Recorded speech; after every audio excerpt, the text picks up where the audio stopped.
Let me turn on this phone just in case it decides to ring.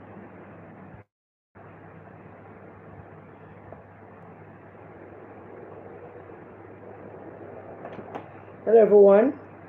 Good night. Is this thing up?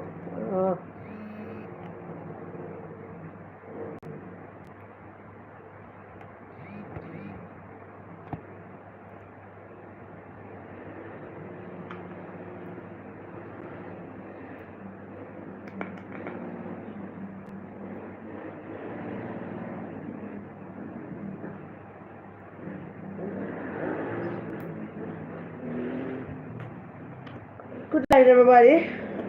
Sorry for the distraction. How are you all? I trust you all very well. Digital behaving all kind of funny way from morning, and I don't know what to make of it.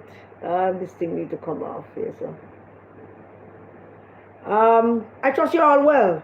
We had a nice shower of rain today, and that was good for us all. I've been, in spite of the fact that I've been out on the resistance tour, I have been suffering from the flu, and every time I feel like I'm recovering from it, then little rain wet me or something, and then it goes again and all of that. So if I sound a little funny tonight, I apologize for that. It is not my intention to sound funny. So since we are a couple of minutes late, let us see if we can start.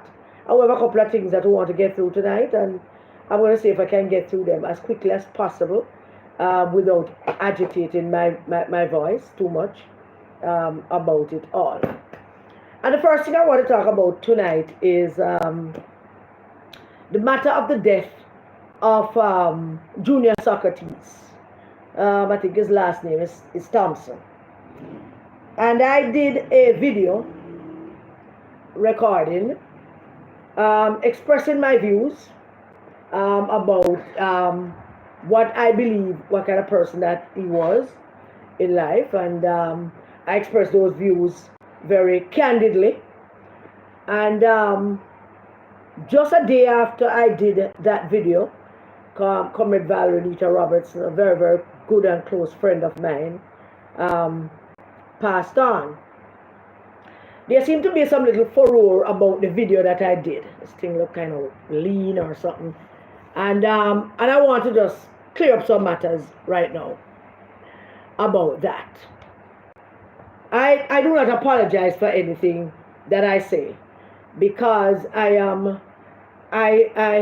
why I can't apologize for things that I say is because I say things very candidly. Are you hearing me properly? Let me check if everybody hearing me properly. Just tell me if you're not hearing me, because I don't know. I can't see a thing, and I don't know if this thing, as I said, digital behaving like nincompoops today. Is everything well with the audio? Everything, yeah? Okay, great. Now, when expressing my views about Mr. Socrates, a number of people came out. Well, it was first initiated by Anika Bartley. And Anika is a young resistance, and we love Anika. She's our young resistance princess. And she and he might have had a close relationship of some sort. And she expressed herself in a particular way on social media when it comes to death.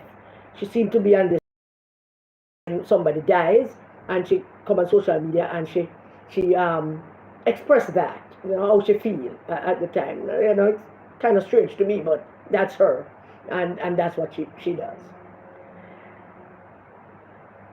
What got people off about the video is this: the thumbnail of the video. And let me just bring up the thumbnail of the video so that I can have it in front of me, so that we can just briefly, I'm going to just make some things absolutely clear so that there's no misunderstanding about where I am with that and what I intended to say and how I say it, and it's not going to change anything. So I'm going to make that clear so that everybody can understand that. Good night, everyone. Good night. Hey, Christopher. All is well. Great. Everybody look like them doing good. That's good. And the thumbnail of the video. Oh, I'm trying to find it. Just give me a little bit of time. Let me see if we can come up with the thumbnail of the video, so that we can be clear about what I'm talking about and how I see things. So there we go.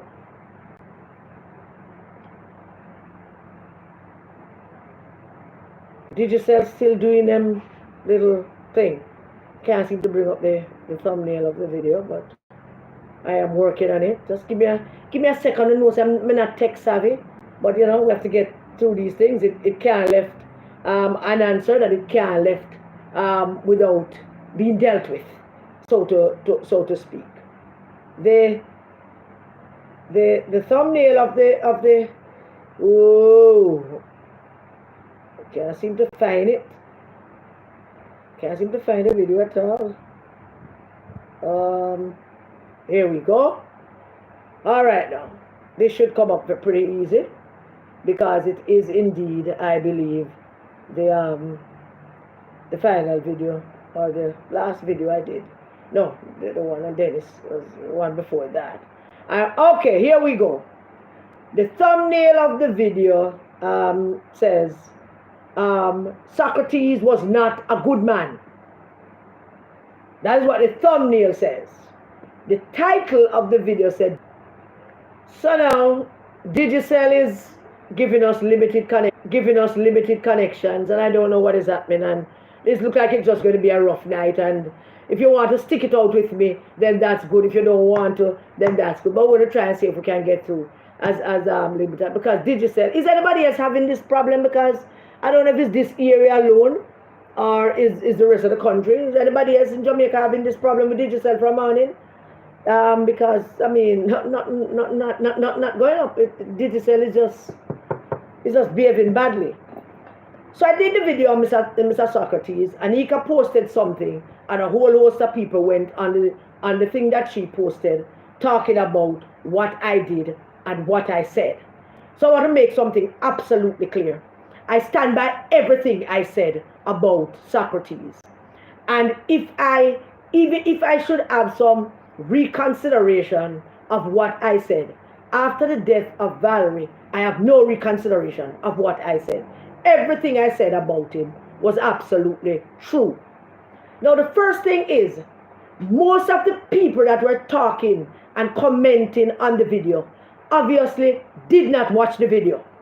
Did not watch it at all. I mean, all and sundry coming on, jumping on, pouncing on, but they obviously, based on their comments, did not watch the video. Because had they watched the video and listened to what I said, they would have learned that, one, I did not call him a thief in the video, but I didn't need to. The headline says it all, and it is the headline that aggravates everybody. So everybody feel like they need to come impose them self-belief about what you say about somebody when they die. And all of you, or most of you, probably have this thing that when somebody dies, you must respect the dead. I have no respect for the dead, because the dead is dead. I have respect for the life that person lived. I respect that enough to know that what I'm going to say about them must be the truth and the absolute truth about the life that the person lived. So whatever you want to believe about speak no ill of the dead, that's a man-made up thing. That's not a Bible thing. That's a man-made up thing about speak no ill of the dead. Well, let me see if I can educate you all. Whatever you speak of the dead must be the truth about how the dead lived when he was alive. And if you are not man or woman or honest enough to say those things about the dead, then say nothing. Say what you know the dead to be. Whatever your relationship with Socrates was, whatever memories you have with Socrates, go out and say what those memories are. Don't try to shape mine, because what I said about him is true. what you quarrel about. All I know, someone to come out and talk about this is law and law. I'm going to show you what is law tonight. I'm going to explain law to you tonight. I am going to explain law to all of you tonight about law. Law, I did not say in the video at my teeth. I did not state one case of anything that he did in the video. It is the headline that prompt all of you memories, because all of you know what he was and who he was. Now, and no matter, and I'm saying that the headline is the thing that got you all riled up. Because I don't know him. I don't know what he was. But you don't have this misguided thing about you all, that you believe that you must come out here and you must say about the damn thief that boy was a decent and honest guy, or you must say about the man who used to beat him woman. Boy, Mr. Ting, Mr. Roy was a good man, and you know him used to beat the woman, and Mr. This is good and Mrs. This was good, because you have these preconceived notions about what you should say about somebody when they die. One of my Facebook friends came on my Facebook page and she made a comment about how people treat the dead in Africa, all over Africa and in Nigeria. And she spoke about, she went to a funeral of a friend of hers. She accompanied him to the funeral of his mother in Nigeria. And she spoke about how the people in the village got up and they spoke about her. And one man, an elder in the village, got up and said that, I'm sorry you lost your mother, but our village is better off with her dead. Simple like that. I am sorry you lost your mother, but our village is better off now that she's dead. That is not speaking ill of the dead, and there's no such thing about speaking ill of the dead. Somebody made that up. And all of you about this thing, like you don't want to come scold me about how I should speak about somebody that died and somebody who lived a particular life, and you don't want to talk about the particular life the person lived because the person dead. Where do you get that from? You see why we're so screwed up? You see why the world's so screwed up, and why our kids and our own ideals, you see everybody is screwed up because you don't want to talk about him? But none of you, even those who are talking about, oh, this was low. This was low. Oh, that was low. If you ever met me, you know me, you know who me, that we're calling him, but you know, say you me a chat, I talk about this was low. Don't let me start talking about low. Because if anybody know about low, it will be you. Don't, and I mean, I talk about low in terms of how you talk about people. I talk about low, bending down low. Do not mess with me. Now, because all I want to come out and talking about it was low, and talking about don't speak ill, and Ruthie, I am sorry, Comrade Ruth, I am truly very sorry. But hear this, it would have been good if I had said what I had needed to say about Socrates, and if everybody else had gone out and say what their memories are of him, instead of coming on to attack me, which I just found it, I found it so, I mean, I sat down and I looked at it, I looked at the comments, I looked what Anika wrote, I said, what the hell? But I let it go. I said, I'm not going to jump on it, I'm going to wait. I am going to make it simmer and make it wait, because it's not going to change how I feel about somebody. If you had listened to the video, you would have heard, because of what you, let me just say, because of what all of the come out come say, no, me I forgot to say some things. Me I forgot to say some things because of what Uno come out come say. Because Uno trying to tell me how I should speak about somebody's life when they are dead. Because Uno have this quirky belief about speaking about somebody when they die. I don't have that. I don't. I have spoken at many funerals in my community, and funerals was not my thing. Was not my thing at all. Still is not my thing. But I will go to those that I believe are important. Otherwise, from that, somebody in the yard go represent the yard. And it's usually Francine or my daughter or my sister, not me. But when senior citizens of the community die, and the family come to me and ask me to speak, I have to go there. And I have to talk about them. I have to go there. I went to mother funeral. I have to talk about mother as a dreamer, mother as an investigator. I have to tell people that not even Matlock never have nothing for mother, because that was mother. I have to go to Mr. Roy. If you know Mr. Roy was a contractor, he's in Bill Mills. When I never wanted to go to Mr. Roy funeral, it was such a hurtful thing, but I had to go. And I had to tell them that Roy was Roy and who Roy was. What kind of man he was. I couldn't lie about who Roy was. And everybody knew that. But Uno know what this man was. Uno know some of the things that he did, which I never spoke about. But Uno knows that I don't speak about it because Uno never listened to the video. Uno never listened to it unless probably at the beginning of it. We're talking about the real Socrates and all of that. And the video said he was an unhappy man. He was a sad man. I spoke about that. I didn't talk. Here's one Uno go mess up now. Why me I forgot to talk about this? I did not talk about the gentleman that called me from Montego Bay and sent me a picture that he said he has in his business place for the longest while with Socrates' picture, wanted for non-payment of bill. I didn't say anything about that. I didn't say anything about that gentleman at all that sent the picture to say that Socrates take him stuff them and don't pay him. I didn't say anything about the man down at Portland who talk about all him something that went trust and cut him off and lock off him phone and him change him number and him block him. I did not talk about any of that. But you are so damn stupid and never listen to the video. I spoke about the man in broad terms.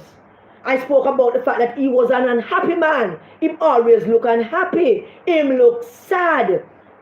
I spoke about how he was the person who made the rising of the resistance possible, because he was the one who got the WhatsApp leak. He was the one who sent them out, even though he did so selfishly.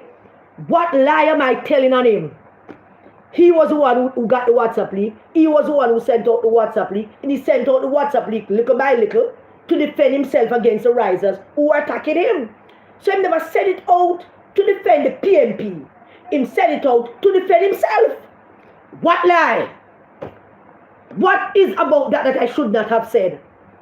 Because I didn't talk about all that everybody calling me and sending me things about things that he has done. I felt that I didn't want to talk about those things. I don't even know about those things personally. But you hear them and people send you stuff. But I didn't talk about those things. I let the headline say all of what needs to be said about those things. But in the body of the video, it was an analysis, a psychoanalysis of the man himself, to show you who he was as a person. Talking about that. Had you listened to the video, you would also have heard me say, I don't know if his parents are alive. No, I didn't say parents. I said I don't know if his mother is alive. I was told afterwards that she is. But had you listened to the video, you would have heard me say that I don't know if his mother is alive. And I want to tell her and express to her how sorry I am that she lost her son, because no mother should be burying their children. Had you listened to the damn video, you would have known that I said that. Had you listened to the video, you would have heard everything I said. And none of what I said included any particular thing that he did. I centered my psychoanalysis of him around who I have discovered through my own interaction with him, who he was and what he stood for and what I believe him to be. I psychoanalyzed him. I think he was an unhappy man. I think he was a vindictive person. I think he hated the resistance because he found the WhatsApp leak. He sent it out into the blogosphere, but I spoke in the video and I said, I don't think he understood what he found. And therefore, when the resistance took it and ran with it, he got all pissed off about it and vexed with us. I spoke about that. I also spoke about how selfish and self-centered he was. And I gave evidence of his selfish and self-centered way. One evidence I gave. Well, a number of evidence I gave. I spoke about how he never once shared any of your thing on his Facebook page. Not that any of you post him share it. Unless you tag him and his name is mentioned in it, and then him narcissistic self would rise to the occasion where him feel him have to say something because you mentioned his name. But he never saw it fit to place any of you, anything that you post on his page. Selfish. I also spoke about his Facebook page where he has 22,000 followers. 22,000 people following him, and him not following one. Not one. Him wasn't following one. I spoke about the man in the general sense of who he was in life and how he lived his life. And because you go take it and carry it to the extreme without listening to the video. Without listening to the video. You all jump out and pile on and go out all kind of antics and things that somebody is going to take on for somebody that is empathetic and decent because come out and say that we shouldn't say these things about the dead. Keep that to yourself. Keep that shit to yourself. I will speak of the dead based on my memory, my experience, my interaction with the dead. You know why I do that? It is my fervent belief that should we not speak the truth about a man who dies, I don't think his soul going to rest in peace. I don't think St. Peter is going to be looking at him and assessing him properly until St. Peter have the full measure of who he was. Yes, God is God and Jesus is Jesus and God knows everything that we do and say.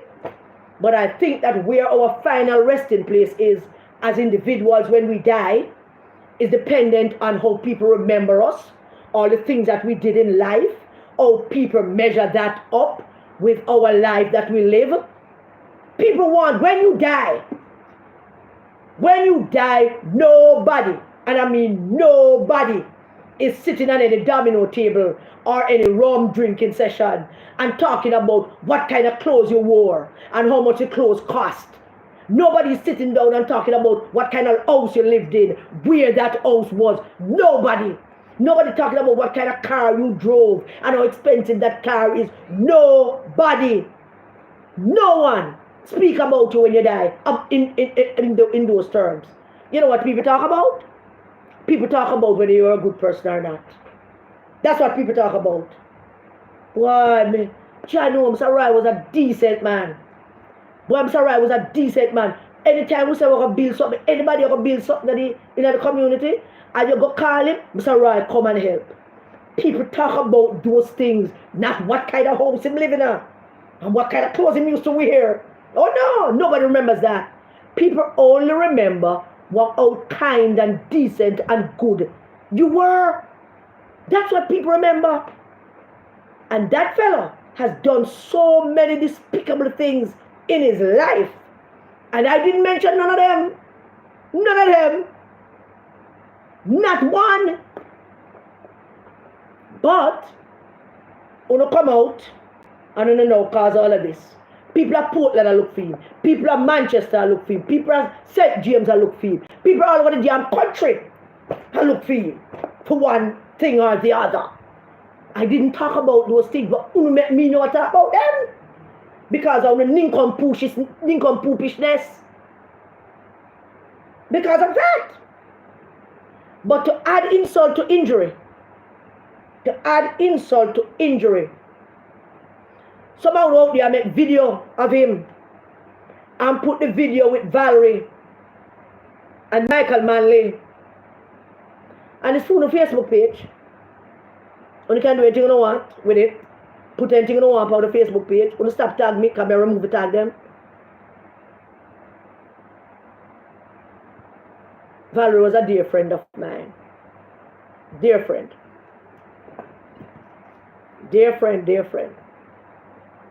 Karen, listen, I'm going to box you on them if you don't listen. Listen. I'm still never listen. Valerie was a kind woman. She was kind. She was forgiving. She was a lovely, lovely woman. I can't impress upon you just what a lovely person she was.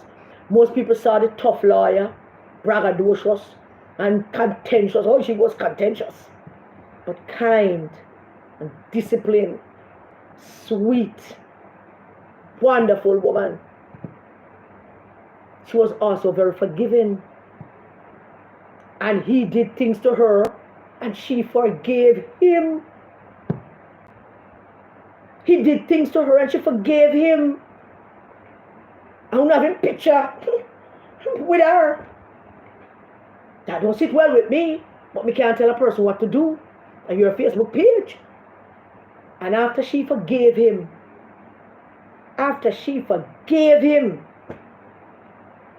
he just couldn't help himself to hurt her again. He couldn't help himself to do that again. I don't know why people talk about it. It's what wrong, I don't know. I mean, never talk about it, but you come out to come attack.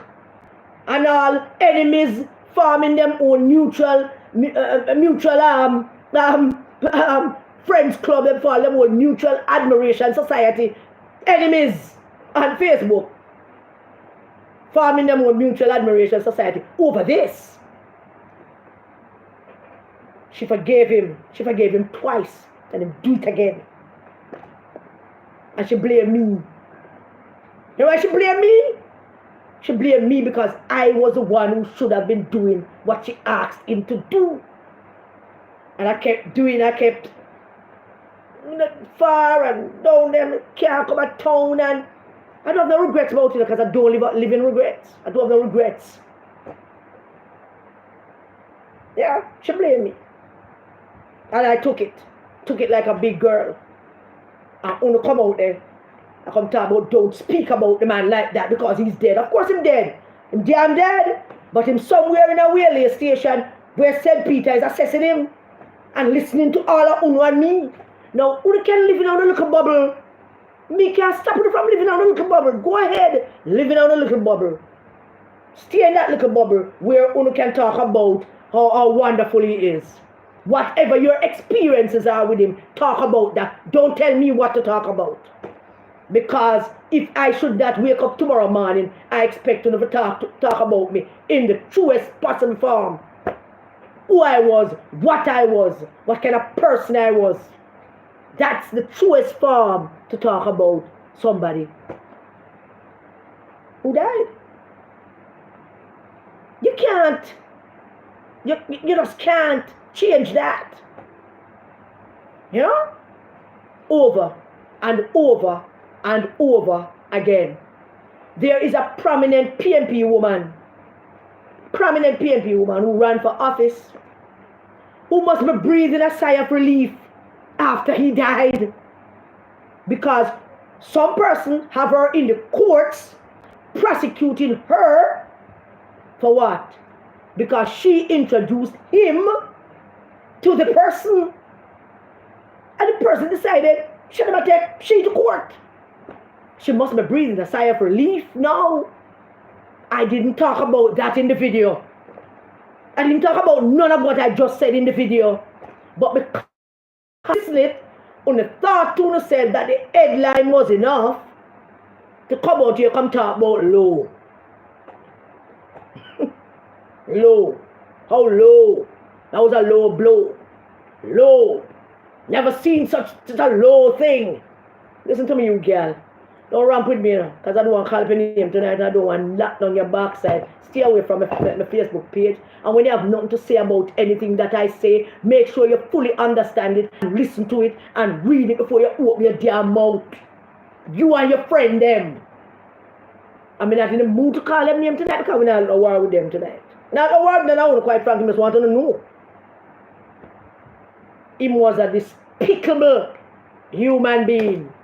And yes, I understand that if I had known at the time when I made the video, I spoke about his mother.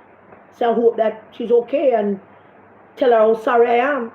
No parent should be burying their children. It is hard. It is tough. And I wanted to say that because I hold mothers in my heart as special people. No matter who their children are and who their children were. Mothers are special people. And I said that in the video. And I said, I don't know if he has children. I also said that.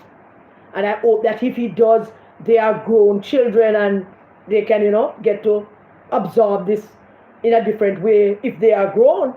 I said that. But we never hear that because we never listen to the video. Or they just want to come cock up on the tail and go on like on fancy and nice and on have heart. And we're going to heaven because Jesus loves them because we're not speaking ill of the dead. Look where I am, man. I think that's how this thing work. That's not how this thing work. We have a very twisted idea as to how this thing work. Me have it right. You have it wrong. Totally wrong. Because the good Lord is going to judge you by how you live your life.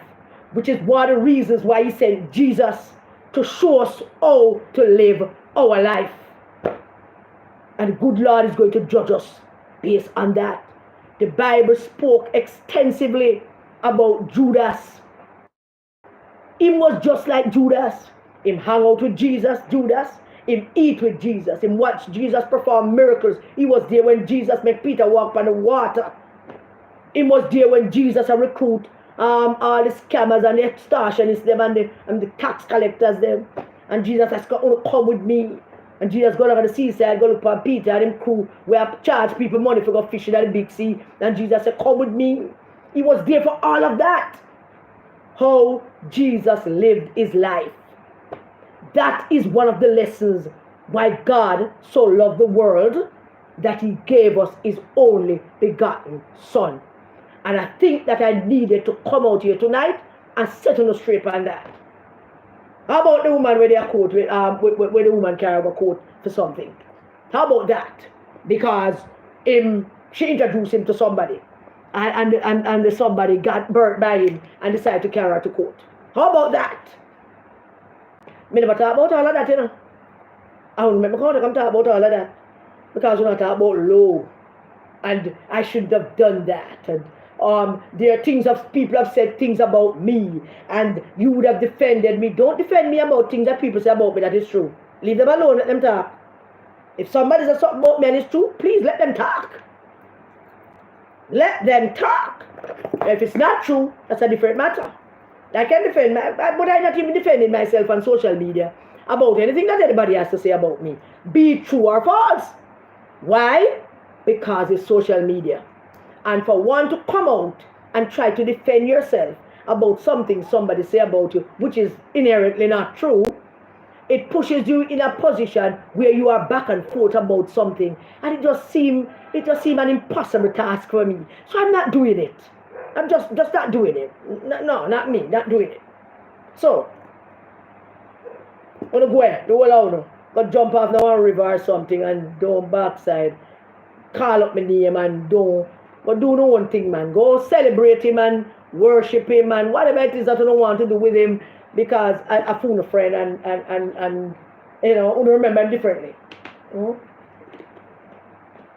It's okay to remember him differently. Whatever your experiences with him is. I spoke about what my experiences were. Let's move on. That is that. That shouldn't go no further than that. Let's go to the next thing I want to talk about. I'm on a roll now. I want to talk to Justice Carol Beswick. Justice Carol Beswick is our new IC chairperson. I'm not getting up this thing properly. Justice Beswick is the new chairman for the Integrity Commission. And I want to express my congratulations to Justice Beswick. It's great to have a woman in charge of the IC, but I also want to say to Justice Beswick, and if anybody knows Justice Beswick, can link her up. Justice Beswick has a long track record as being a fair judge. But that's not what I want to say to Justice Beswick tonight. I want to tell Justice Beswick that her predecessor, Justice Panton, never lived up to the ideals of what we thought that he was. You know what the notion of who he was that we had of him. He never lived up to it. He failed under, I don't know, why we think he was working for Mark Golding. And Justice Beswick, you're a woman. And that IC is still made up of a majority of long-term men. Men who believe themselves to be special. People like Bulldog, what do I want to name, Greg Christie, him, one of them Kevin, one of them believe that them is some kind of special thing. And we all should be grateful for them. And under normal circumstances, I would say that we should be grateful for them. Under normal circumstances. But this is not normal circumstances because they have behaved disgracefully, all of them. So Justice Beswick, be careful of them. You need to go in there, you need to lay down the law that the only job that the IC has is to exercise the power under the conditions that our parliament have laid out to the IC. So you, Justice Beswick, need to go down there and need to remind them of what that is. You need to remind them that they are not elected by anybody. Nobody elect them. You need to remind them that they got some power from the parliamentarians who we gave power to give them some power. And they should act accordingly. You also need to remind them, Justice Beswick, that this Jamaica here, is not Jamaica of old, where things are done in secrecy and then we get the news through the news organizations. This is a new thing. We have all kind of social media outlet and all kind of place to form our own opinions about how we think the people that we employ to work for us should operate. So I want you, Justice Beswick, to make them understand that. But while you're doing that, Justice Beswick, do remember that you're a woman and I'm going to try a thing with you. Especially, the long-term man, they're going to make you feel inferior. They're going to want to bully you because you just come. They're going to want to pull all kind of wool over your eyes. And they're going to want to try all kind of things. So here's my advice to you now, Justice Beswick. On behalf of the social media people out here that holding the IC to account about how they behave as an organization that will lend some power, on behalf of them, I'm saying to you, Justice Beswick, any one of them in there, whether it's Kevin Stevenson, whether it's Greg Christie, any one of them in there, Justice Beswick, any one of them in there mess with you about you carrying out your job and your responsibility in the way that you should carry it out, any one of them mess with you, report them to the principals. Whoever principals out here, just report them, make the principal them out and know, send them in there and go out with all kind of shenanigans, and we will sort them out for you. And I'm going to tell you who the principals are, Justice Beswick. There's Principal Steady, Principal Vegas, Principal Jamaica Politics Uncovered, there's Principal Jamaica 411, there is Principal Phoenix, just give you a few principal. There's Principal Vinette Amar Wilson, there are a few principals out here. Any of them mess with you, Justice Beswick. Just make you know. The principals will sort them out. You know, just make you know where them are going. We didn't let them try nothing, and we'll take care of the matter. Don't worry yourself about it. So that is it for Justice Beswick. So we're gonna pass that on to Justice Beswick because we want her to know that we know that she will face some pushback from the long-toed man them in there who thinks that them in charge of something, you know, the bulldog them.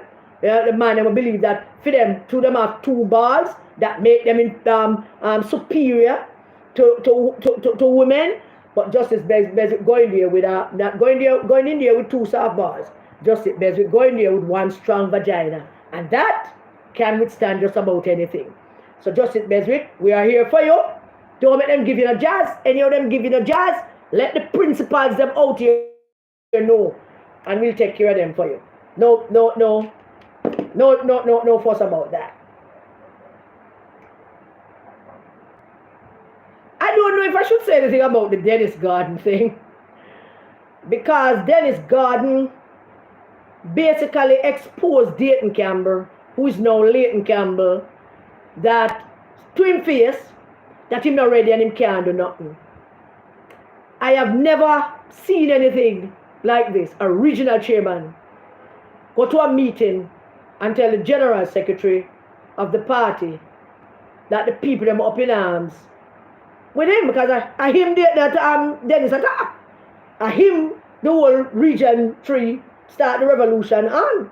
So it is quite something, and I know for certain that it has been a discussion in the region for a while about where the party going. People talking about Dayton Campbell, him a run the party, not Mark, and how him loud and vociferous and how him chaka and how him all kind of things. So it wasn't anything new. It was just something that people was talking about, and everybody knew that this was going on in the party. And Dennis just kind of got the fever and came out, because Dennis faced a very, very vociferous REC that Sunday. And poor Dennis was flustered, because it suddenly dawned on him that this is worse than he thought. And so he came out and he had to say what he said. It was a little bit inartful, but I mean, it couldn't have been done any better than that. And so that is that. The chips fall where it may. Now I know all of you on the live is here to talk more about the resistance tour. And we spoke about some of it on Jamaica Politics Uncovered. 2 nights straight, 2 nights we talk about it. So let me see how best I can help you with some of the things that we discovered on the roads of Jamaica, talking to the normal, natural people of Jamaica.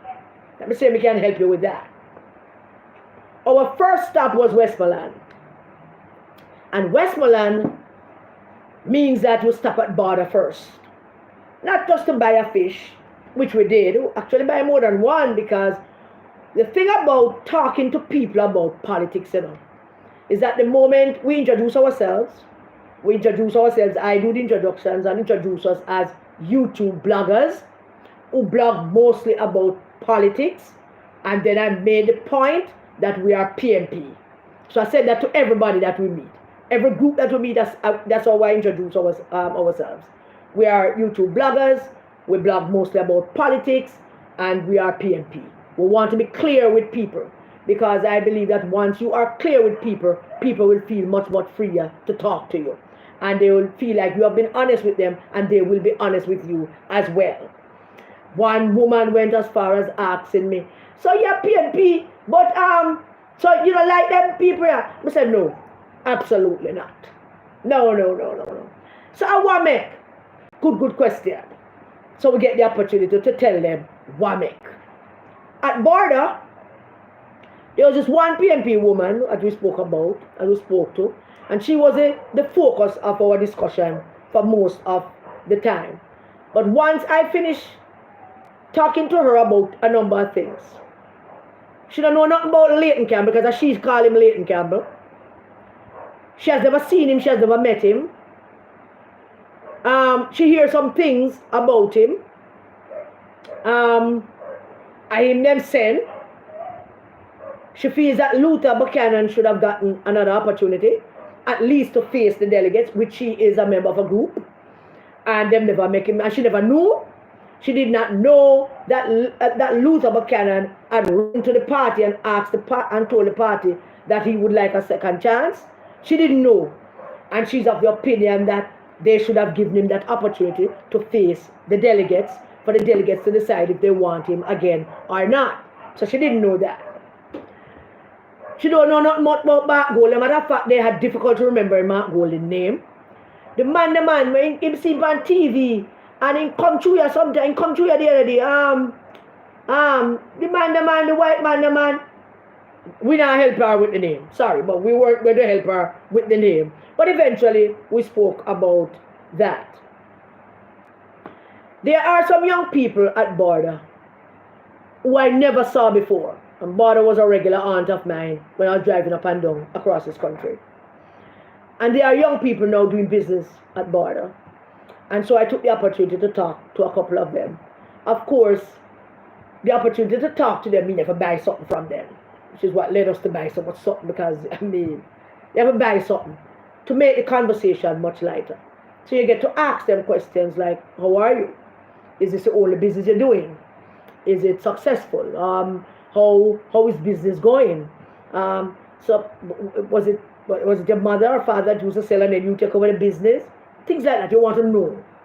And the answers to those questions were usually, no, it wasn't mother or father that died that I asked.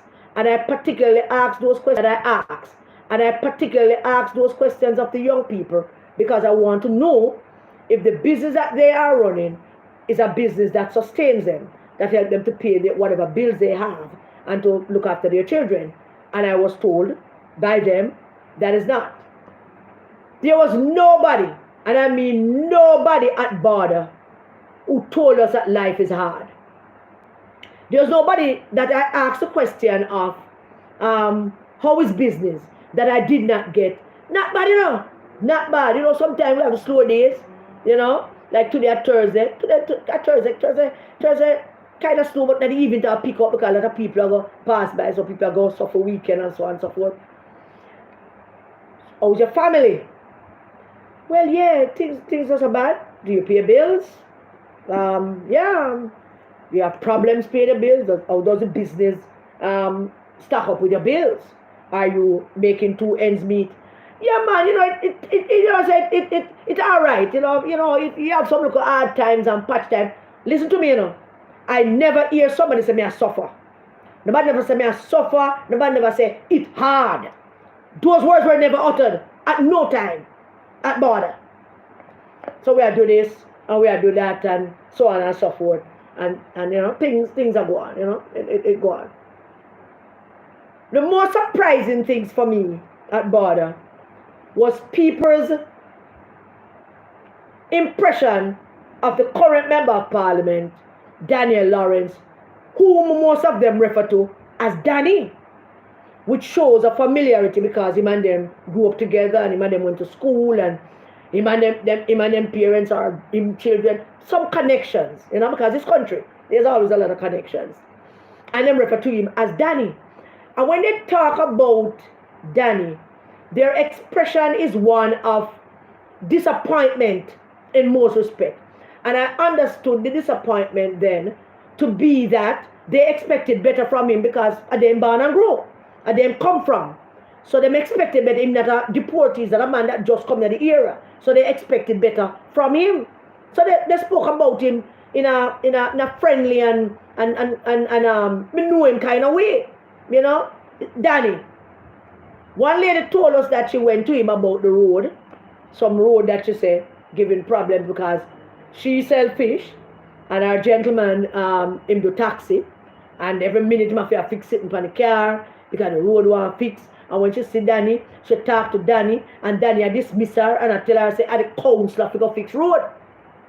Me have her pan video, which she telling us that Danny tell her, say, a council to go fix road, and she must go make her council fix road. Me not think me have a vote back for him. Me not think me have a vote back for him. Because me expect better from him. Me disappointed in that him a one away. Then keep going back to that argument, Mr. Lawrence, that you tell them that they must go make them council fix the road. Before I move on from Danny Lawrence, let me make something absolutely clear to you. The MPs that won, the guys that won those seats, Eastern Westmoreland, Central Westmoreland, Western Westmoreland. Let's take George Wright out of it. I'm taking George Wright out of it because George Wright maybe would have been in this position as Lawrence and Moreland is in Westmoreland if he never had that mishap with his now wife. So maybe that mishap with his wife, George Wright that is, was the thing that saved him from this particular narrative now and put him in a better position to try and win back his seat. But all three of them went into this not believing that they would win. Probably was told by other people too that they weren't going to win. And because they were told that they weren't going to win and then they won, it become a situation where they don't feel like they have to do anything because they're never supposed to win. And therefore they have not leaned into it and hug it up. They have not treated it as if it's something that they should take care of because they're going to need the people's help again in 5 years' time. And so both Danny, and I call him Danny because of that them call him, and Moreland, well, we don't know not much about Moreland because we didn't go that far. But I'm suspecting Mr. Moreland in the same box like Danny, and like Mr. Wright, not so much, but like also Mr. Chin over Manchester and Surrey over there. What I find to be the underlying argument from the people of Eastern Westmoreland as it relates to Danny is that they would be willing to vote back for him. Even the PNP people at border who voted for him, they'll be willing to vote back for Danny because of my one away. But here's the thing. When you tell somebody that, then you go talk to them council, you're the MP. You go talk to your council, you can't fix a road, your council for fix a road. And you tell people that to the extent that them keep repeating it to other people. It's a sore point. It is a sore point. It's not something you can just paste over and say, sure, I know. It is a sore point because road is a sticky issue in Eastern Westmoreland. Very, very sticky issue. The people at border, by and large, don't know anything about Dayton Campbell, but we thought it was our responsibility to tell them some things, and we did. And after telling them some things, the people at border come to the conclusion that them don't know this man, and them don't know if they want to vote for this man, because this man was somewhere else, and him lose him seat, and him come here so, and them don't know, and them see him on TV sometime, and ball out him throat hole, and I go out, I'm just telling you what people say, I ball out, I don't put it like that, say I ball out him throat hole, I abuse the mic, but I ball out him throat hole, and them go on with all kind of things and stuff. Leaving border, in our discussions, we get the sense that things are not as it should be for the General Secretary of the PNP. And we found that so, I can't find a word for it. But remember, Dayton Campbell is the General Secretary for the PNP. The PNP has Burchell Whiteman as a living General Secretary. The PNP has Maxine Henry Wilson as a living General Secretary. The PNP has Dr. Peter Phillips as a living General Secretary and party leader. Who else as a General Secretary? The PNP has Julian Robinson as a living General Secretary. And the PNP has P.J. Patterson, who was the Member of Parliament for Eastern Westmoreland. And I asked the question of one woman who is more involved in the politics and have more knowledge of the politics in Eastern Westmoreland. And I said to her, PJ is a former Member of Parliament and former leader of the party. Dr. Phillips is a former leader, former General Secretary. Julian Robinson is a former General Secretary. Burchell Whiteman is a former General Secretary. Maxine Henry Wilson is a former General Secretary. I didn't name Paul Burke because he was more of a secretary than a general, probably even an assistant secretary. He was not so much of a general secretary. So I didn't name him in that.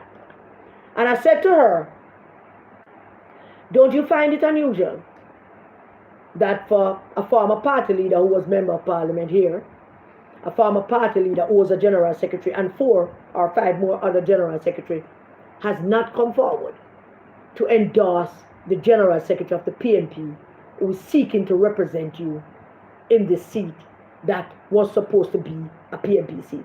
I said to her, don't you find that a little bit disturbing? Ma, me know, ma, how come? And why? What, ma?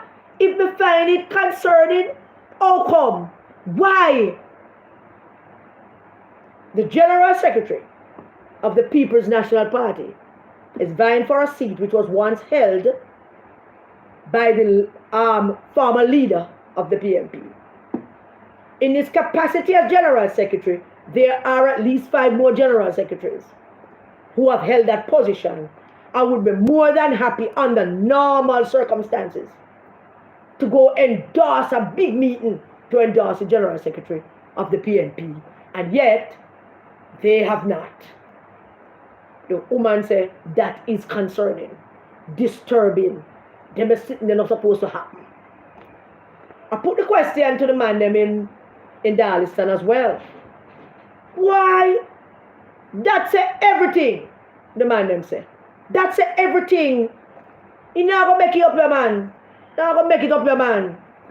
Man not ready, man. We tell him, you know. The man said, me tell him, you know. Can we talk to him? Me tell him, say, yes, I don't feel. If PJ come be on a walking stick and tell you for back you, we back you. And some other people. But yes, I don't feel. That is disturbing. PNP people are going to better think about that. That on the General Secretary cannot get the endorsement of former General Secretaries.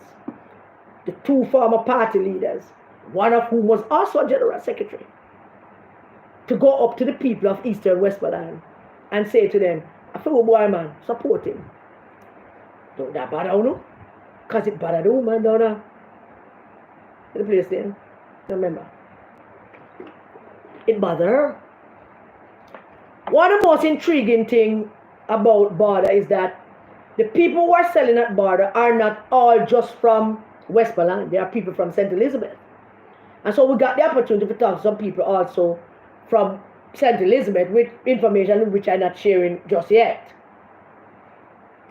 So we went out to White House. And the taxi men them treat us like we're celebrities. But forget about that part. Let's talk about the discussions. Michelle had a very serious discussion with a woman that sat there. And once again, the woman is not a member of the PNP. Oh, I forgot something. I'm going to get, I just remember something. I just remember something. But I'm going to get back to it. The woman is not a member of the PNP. She's not a delegate, she's not a member, she's not a group member or nothing. But we're talking about vex about the GLP MP. Vex. She's trying to make us feel like she's a PNP. I can pick up that she isn't. But the vexation about she saying that maybe she can give me some late in that chance because Danny him who? Him? Danny? Him? Listen to me now, Danny. We don't make up my story for you. Now, whole power we're gonna, whole power we did out there, and whole power taxi man, some of them are PNP. They were witnesses to these conversations. The people that bother us the most in White House and the taxi area there are not the people who are talking, but more the people who weren't talking. Because I have done this so many times in my life that there were 1 or 2 of those down in border too. The people who were not saying anything, just observing, just take us in and admiring what we're doing and finally clicking somebody's mind who we were and what we do, and some people are look for we and you know, subscribing at the same time. Yeah. The people who are observing these conversations but not saying anything are more dangerous than the people that are saying something. One of the young lady who doing her fish business there says she has never voted. She's 24, which means that she was, you know, eligible to vote in 2020, and she was eligible to vote February last, and she has never voted. She never voted because she doesn't have a reason to vote, and she doesn't know if any of them people are really represented. She very intelligent young lady, clearly went to good school and was brought up properly. She don't know if them people represent anything where she represents. The trick about border is not to stay on the front, but to walk around from the middle, go everywhere. Talk to the man then where wash the fish, the man then where scale the fish, Man, we just hang out and get a feel, because them people that provide some information about some other people inside as well, which, not discuss that, but them provide information. The people at White House who not speaking are the people who concern me. And you walk around and you observe them face and you look at them and you say hello and you try a conversation and you're getting answers in monosyllables. Because them not say nothing. We introduce ourselves. So that break the ice, that tells people who we are. I went as far as telling some people where I stand on some issues. And that is that. The gold mine was in Dalistan, but I knew it was going to be, so we had to go to Dalistan. The gold mine was in Dalistan. And boy, did they talk. Them man, they seem to follow politics a lot. And it looked like that a meeting spot, that them sit down and talk about the politics. So sitting there to talk to them, them not take a picture, them don't want no video, nothing at all. Them never want to take a picture. The one man that took a picture with me in Dalistan was a man who said him listen to me and him want a picture with me, want to show him wife, say him see me and him meet me. So that's the man. That's the only picture we got in Dalistan with somebody. Nobody don't want a picture. Nobody don't want no video. Them just want talk, drink whatever it is we buy something from them with them a sell, because them want to support them business. And them just a talk. And boy did they talk. I think we spent probably a little over two hours just talking to that group. Well, Michelle and Princess had gone talk to other people, but I just kind of got transfixed right there, so to get everything I need, because there is nowhere else to get anything else. What Princess and Michelle got, fine, but I just get everything. Because they also provide information for Central Westmoreland, which they are very involved in as well. The man say him tell Leighton say him now gonna make it. The man a fit them guy. The man say the one that sell the car stuff and say me must buy something from him, and say him sell me a windshield wiper thing. The thing we use the water thing where wipe the windshield, and a shamai. That was $1,000. And him sell me that. Him said, listen to me, man. Let me tell you something, you see? Everything I go good. And me vote for both PMP and GLP. Because me did vote for Portia. And then me vote for Danny. So me vote for Luther and then vote for Danny. Him say, everything I go good. Nothing go good for Uno. I say, Uno. Him say, say you're PMP. I say, yes, but me don't put me in that group. Not at all. A different set of people. Me are Michael Manley PMP. Me are Norman Manley PMP. Do not put me in that group. That's why I'm out here. I'm saying, okay, all right. Nothing now go good for them. And the next one, who very rarely speaks, but when you have to listen to him when he go say something. As soon as it look like him line up to say something, you have to look straight at him. Let me tell you, man. We're not going to need a backhoe to get rid of Mr. Wellness. They're not going to need a backhoe. So why you feel that way? Because nothing, everything are going good. Everything are going good. You see nothing now going good? Who you see? I say nothing now going good. Okay, that's a point. I went to a chicken man doing chicken, and one teacher showed from across the road and tell him if I saw out something she coming for. I have him on video. Times I can video him. And he too has voted for Luther and then voted for Danny. He made it very clear that him like Danny better than Luther. But he also made it very clear that where him live, the road no fix, and Danny said the council fix it and none of him. So Danny have this nasty attitude. If you tell people say, and them council to go fix the road and not him. Then, while he was there and I was videoing him, a young fellow turned up. Nice looking young fellow. So I have him on video too, telling me all what him telling me. And the young fellow, I told him where I was on YouTube, and a young fellow, so once I say YouTube, so him give me him phone, me have that on video. He said, give me him put in the thing, look for me, I'm going to talk to him. So how you doing? And he said, all right. So what do you do? Him say, me a farmer, you know, and me do some other things. So what do you farm? So him do sweet pepper and some other little thing there, and carrot, and him name some stuff. Seem like a vegetable thing him do. So he's a farmer. Have you ever voted? Yeah, you know. I vote one time, but me nah do it again. Why? She know, I don't want to do it again, man. Them not care about we, man. I say, we who? Young farmers, man. I say, you know more young farmers?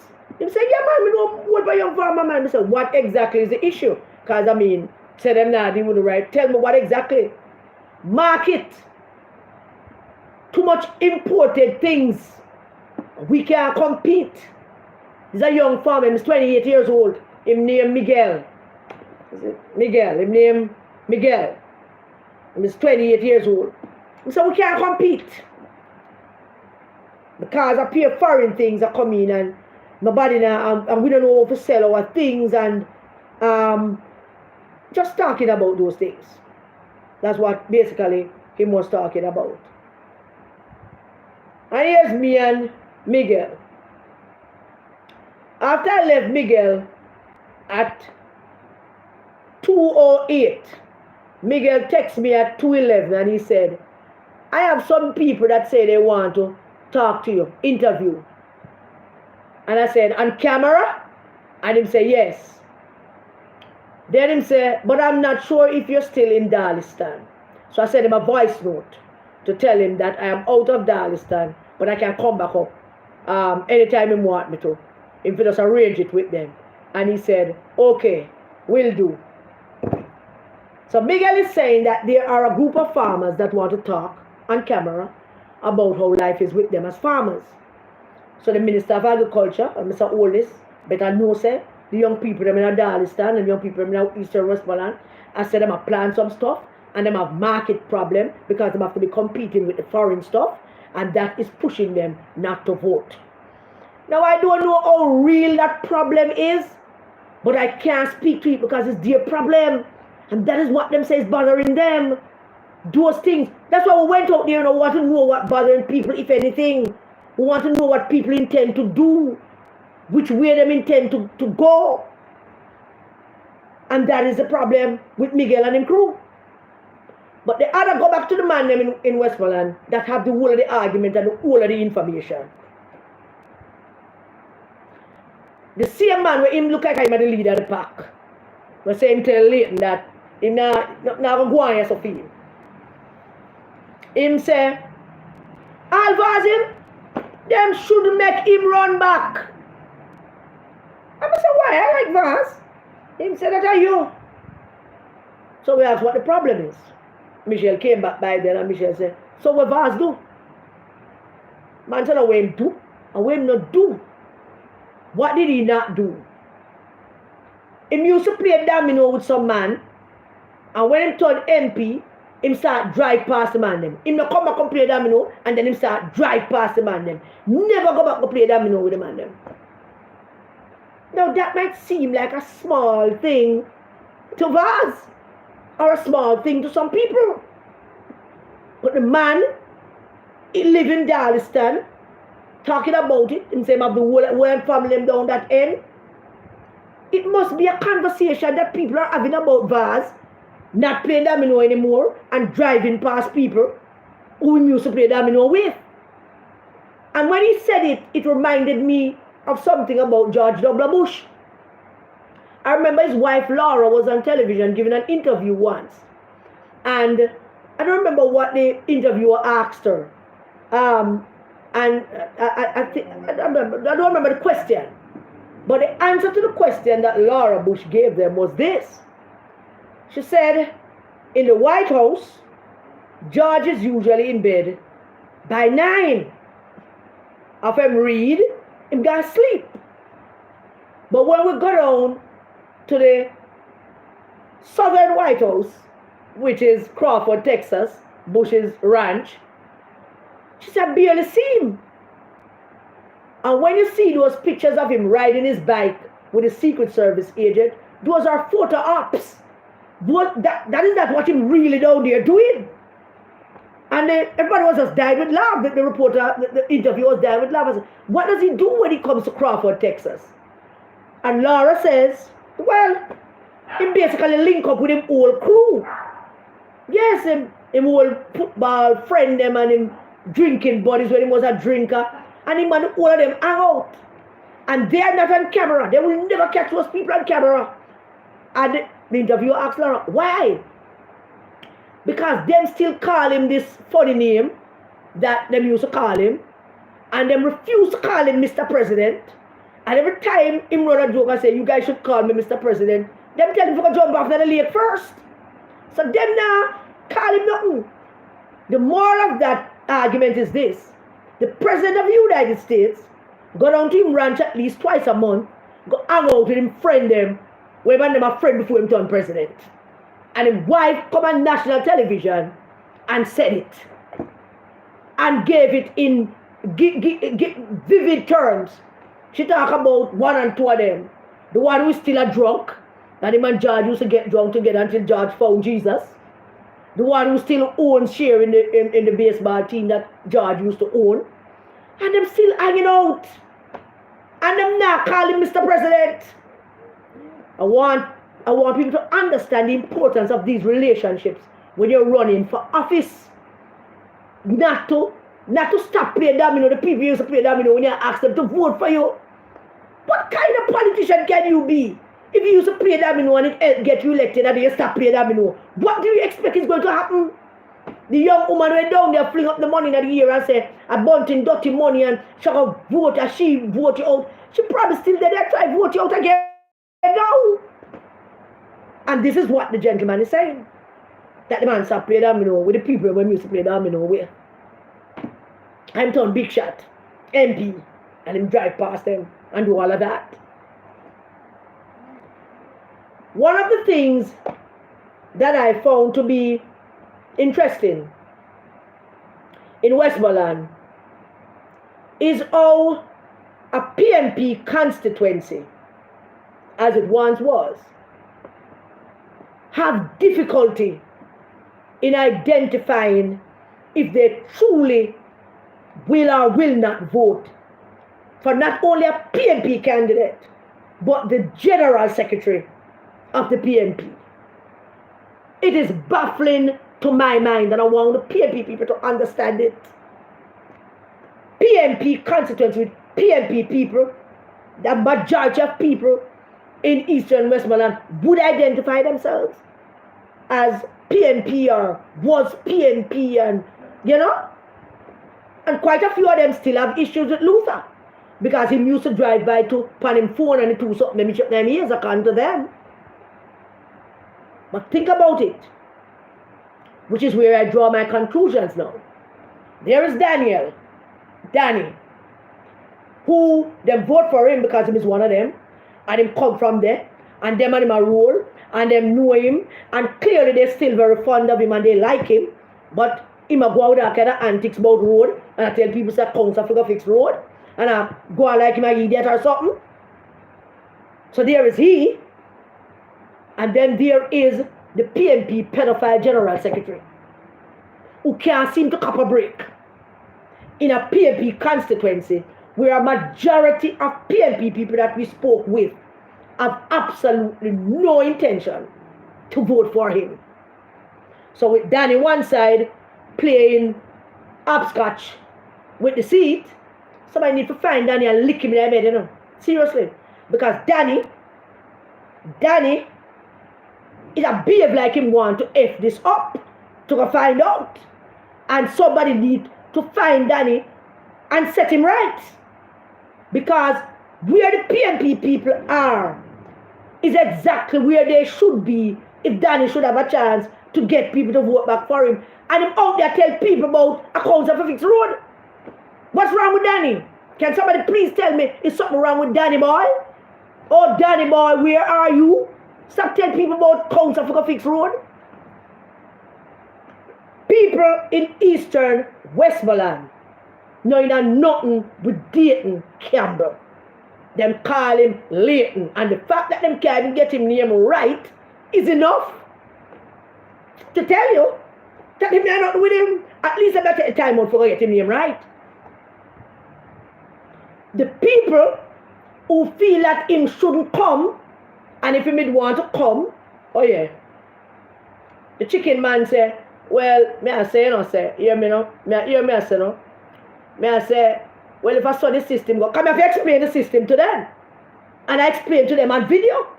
This is how the system works. If somebody wants to represent you, there's a system in both the JLP and the PNP. I don't know what the JLP system is, but the PNP system is this. If you are a member or a member of a group, that group of people would get together. All the people who want to represent you would come to you, the group of people, and they would say, I want to be your candidate. And the next man would say, I want to be a candidate.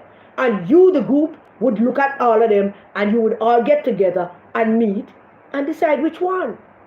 So when I put it to him like that, I said to him, at that point, you would choose one, and the majority, whoever the majority votes for, that person, given no other obstacles on the side of the party and nationally, that person would be a representative. But at least the people would have a say in that matter.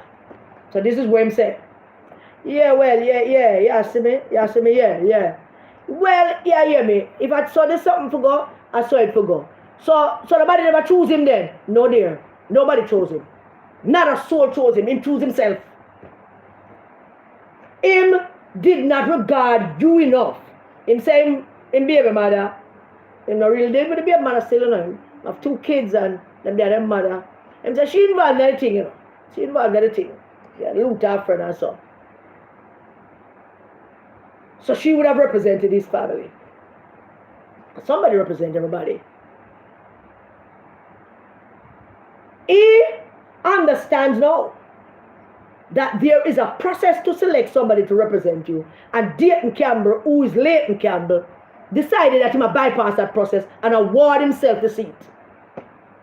I thought it was my duty and responsibility to tell people that this is how it went. And I did so without any, I mean, bat an eye about it.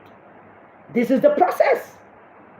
You have Luther. No, it would have been a no-go had Luther not written to them to say that I have interest to go back to the people and ask them if they will have me. Of course, some of the people them say them don't want him because of X, Y, square, Z. But there's also an enormous amount that say them should have given him the opportunity. Even the people who say them don't want back Luther, even they feel that they should have gone through with the process. Because even the man who had shut up his mouth like him know everything, he was shocked. Even him was shocked. So, him asked about 5 times to explain it back to him. So, what I say? Let me understand. I said to him, all right, let me do it simple for you. Do you join anything? Do you, like Banana Growers Association, Farmers Association, and you join anything? Him said no. All right, here's how it goes. Yeah, your brethren them there, I play domino because there was a domino crew next door. You know, I'm going to give everybody $100 set because I gamble them, 4 of them. You know? So, all of you get together and say, we're not going to elect a president for the domino club. All of you get to vote. You say you want to be the president and this man say you want to be the president. Everybody get to vote. You win the vote. You be the president. So I said going to the PNP too. I say, yeah, that's basically, except that it's not everybody. It's a group of people who are members of the party. People who go group. The people who say I go meet every minute up at school. Yeah, them the people, yeah. So you say, and them the people for meet and choose who to represent us. I say, yep. Those people basically represent the entire parish of Eastern Westmoreland in selecting a candidate to represent you. And that was not done. So them just give it. No, I said, no. Nobody gave it to him. Nobody gave it to him. He gave it to himself. We are talking about woman. We are talking about lady. One man just take things and get. Yeah, man, Mr. General Secretary can just get things to himself. So it works. He decided that he don't want to hear nothing from the now. Uno not worthy of him time and him effort. If they want to come down here and ask him no question, them run him out of Northwest St. Anne. He lost by 2,000 plus votes. Crystal Lee run him ass out. Good night, Crystal Lee. And after them run him out, him decide to come down at Uno. And he came without asking Uno. Crystal Lee give him a proper ass and get beat. Bad. And then Michelle, she had to add the part that up where him come from, the people that rejoiced the night when he lost. Michelle have to put that on as a bonus. So now the man know that he lose him seat. And after him lose him seat, him come up here and he never ask somebody if they want to give him a seat, him just come take it. Now I don't think after that message spread, things going to get any better for him. But I considered it my right, my duty, my responsibility to explain it to them. So I want to think about Mr. Holness. Because after the PNP conversations finish, we have to broaden it now. I have to ask them what they think about Mr. Holness. Yeah, well, boy, may I tell you, up to last year, I think that man is going to lose. Mr. Holness, yeah man, up to last year, I think he's going to lose. So what do you think this year? They have to get one backhoe if we get rid of him. And that's where that backhoe thing came about. So, they have to get a backhoe if we get rid of Mr. Holness. Somebody say, why you think that? Well, if I go out with some things, no. Oh, the man that, when he go talk, you have to pay attention. He says the housing thing there, a good something that man. The housing thing there, a one good thing that man. So basically, them feel that Mr. Holness is doing a good job and things looking up. And up to last year, they're supposed to lose. But this year, we're going to need a backhoe to remove him. And that is that, as it is in Darlistan. We left Darlistan and we went down back on the flat. Not saying where we went to in this one. I meet up with somebody and have a conversation. Not who couldn't find Luther. We hear that Luther was up in the place where them run with Dayton Campbell the day before. That place where we say, no, couldn't find Luther. So we talk to some other people and, we'll go on and get our vibes and holding a conversation and so on and so forth. Danny, Mr. Lawrence, sir.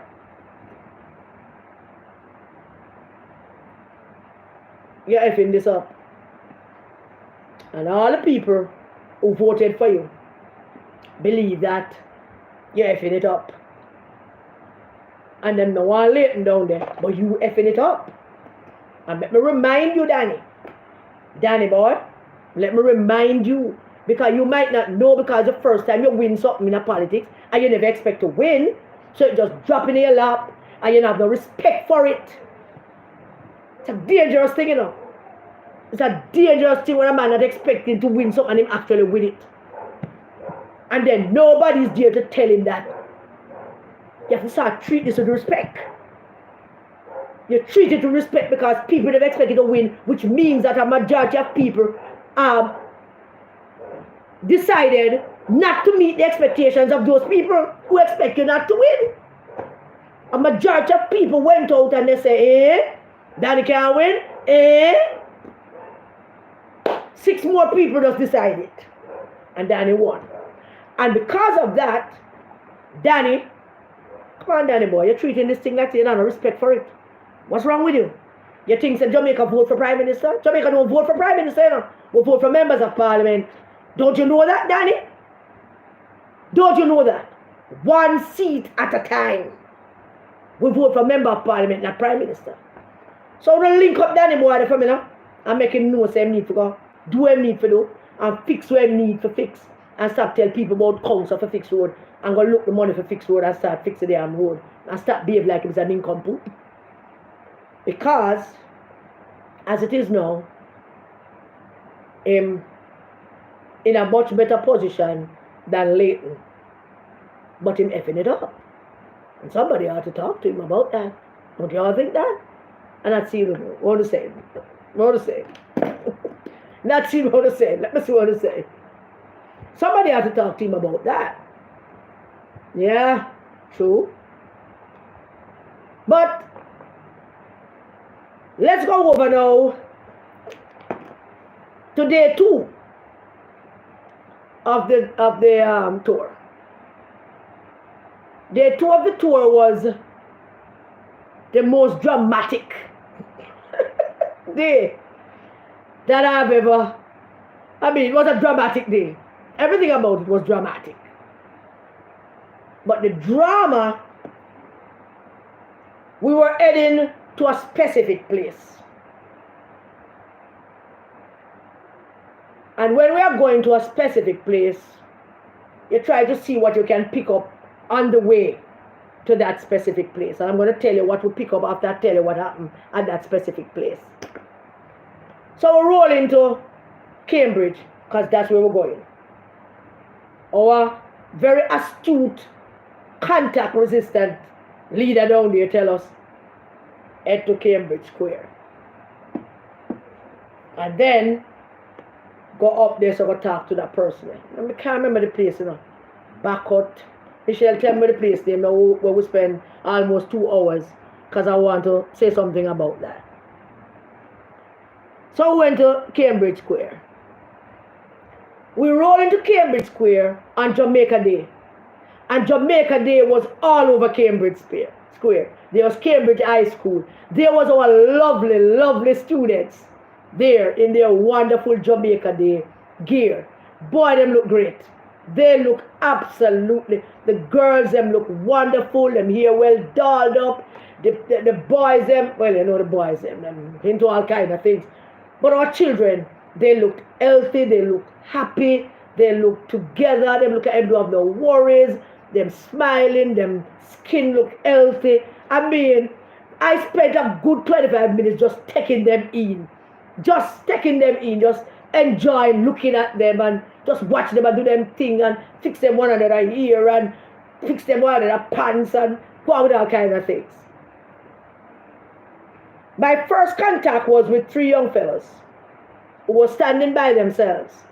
So I decided that that's where I'm headed. And I said, good morning, gentlemen. How are you this morning? They said, I'm fine. So Jamaica Day? Yeah, man. So they're not going up to school. Yeah, mama, we're waiting for our money. So who bringing that money? The uncle. We're cousin. And I'm bring the uncle. So, what's your name? What's your name? What's your name? So I got the names. So I asked how they feel about Jamaica Day, what Jamaica Day means for them. And of course, them don't really know what Jamaica Day means for them. But them having Jamaica Day is a day just put on Jamaica clothes and sing Jamaica song. Somebody said, well, that sounds like every day is a Jamaica Day. I'm saying, yeah, man, but today's a special day. Want to join the police force. And he's on his way to doing that. Let him graduate and join the police force. I told him that he would make an excellent police officer.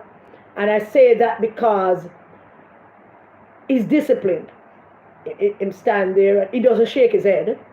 He answer very squarely with words, and the others shake their head and don't do that. He looks straight at me and him answer the questions and so I'm going to be a good policeman. I gave him some tips because we have one future policeman in the house, yeah. And so him already at police school. So I gave him some pointers. The other one said, I'm a baller. I want to play ball. Football. So football, he said, yeah. So I said to the other 2, is he good? He said, yeah, I'm kind of good, Good.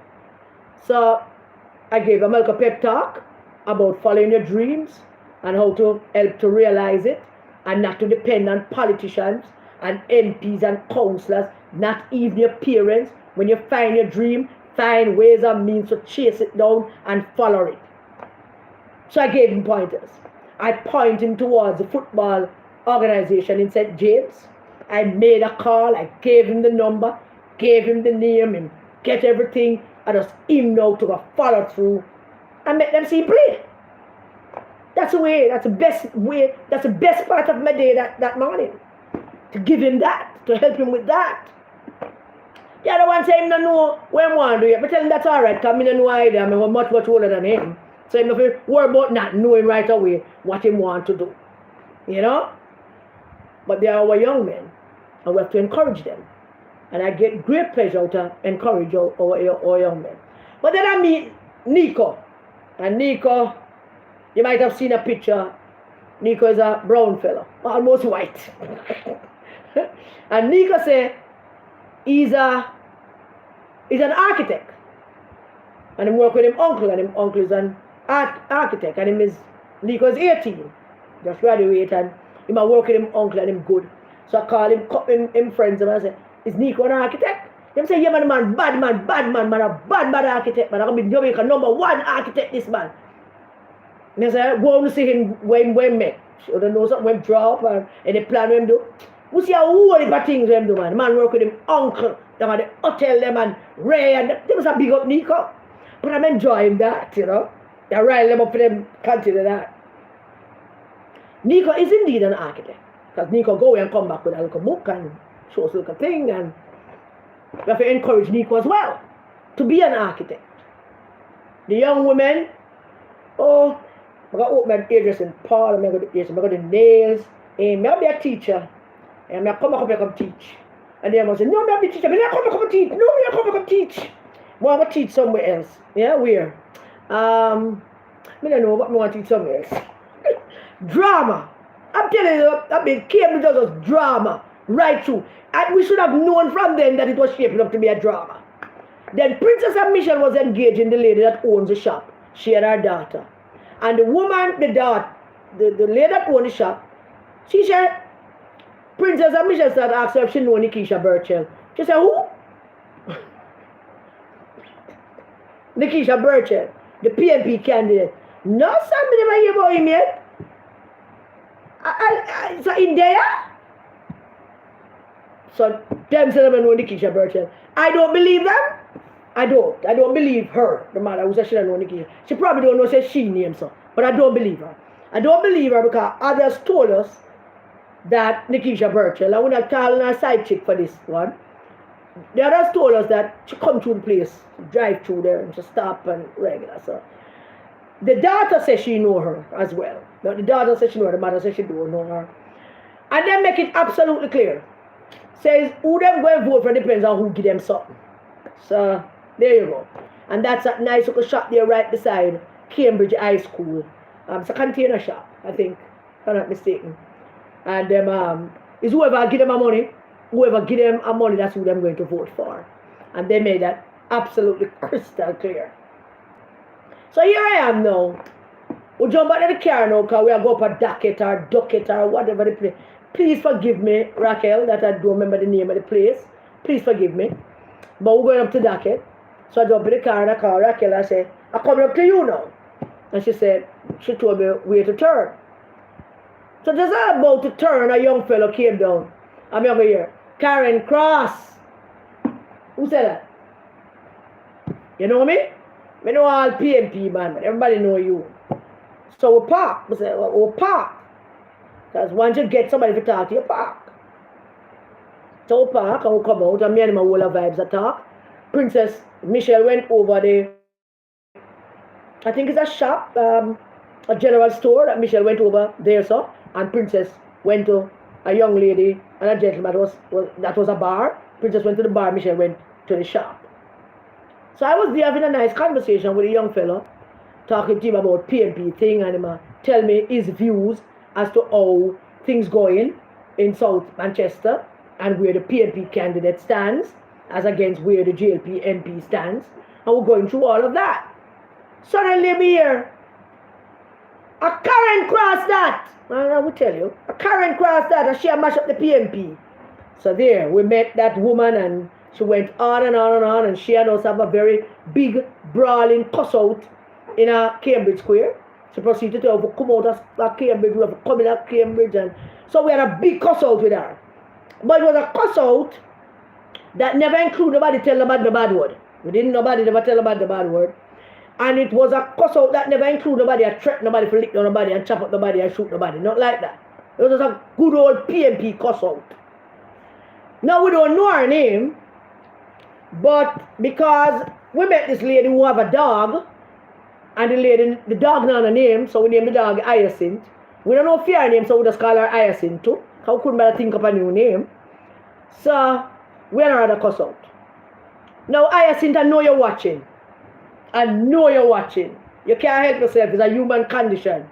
After that excitement, you got to watch tonight. Because it appears to me that you watch every time. And you listen to what I say. Based on all the things that you say. So I want you to know this, Hyacinth. I am not mad at you. I am not upset at you either. But every time Hyacinth opened her mouth for cuss, we weren't cussing Hyacinth. We were cussing Hyacinth leaders.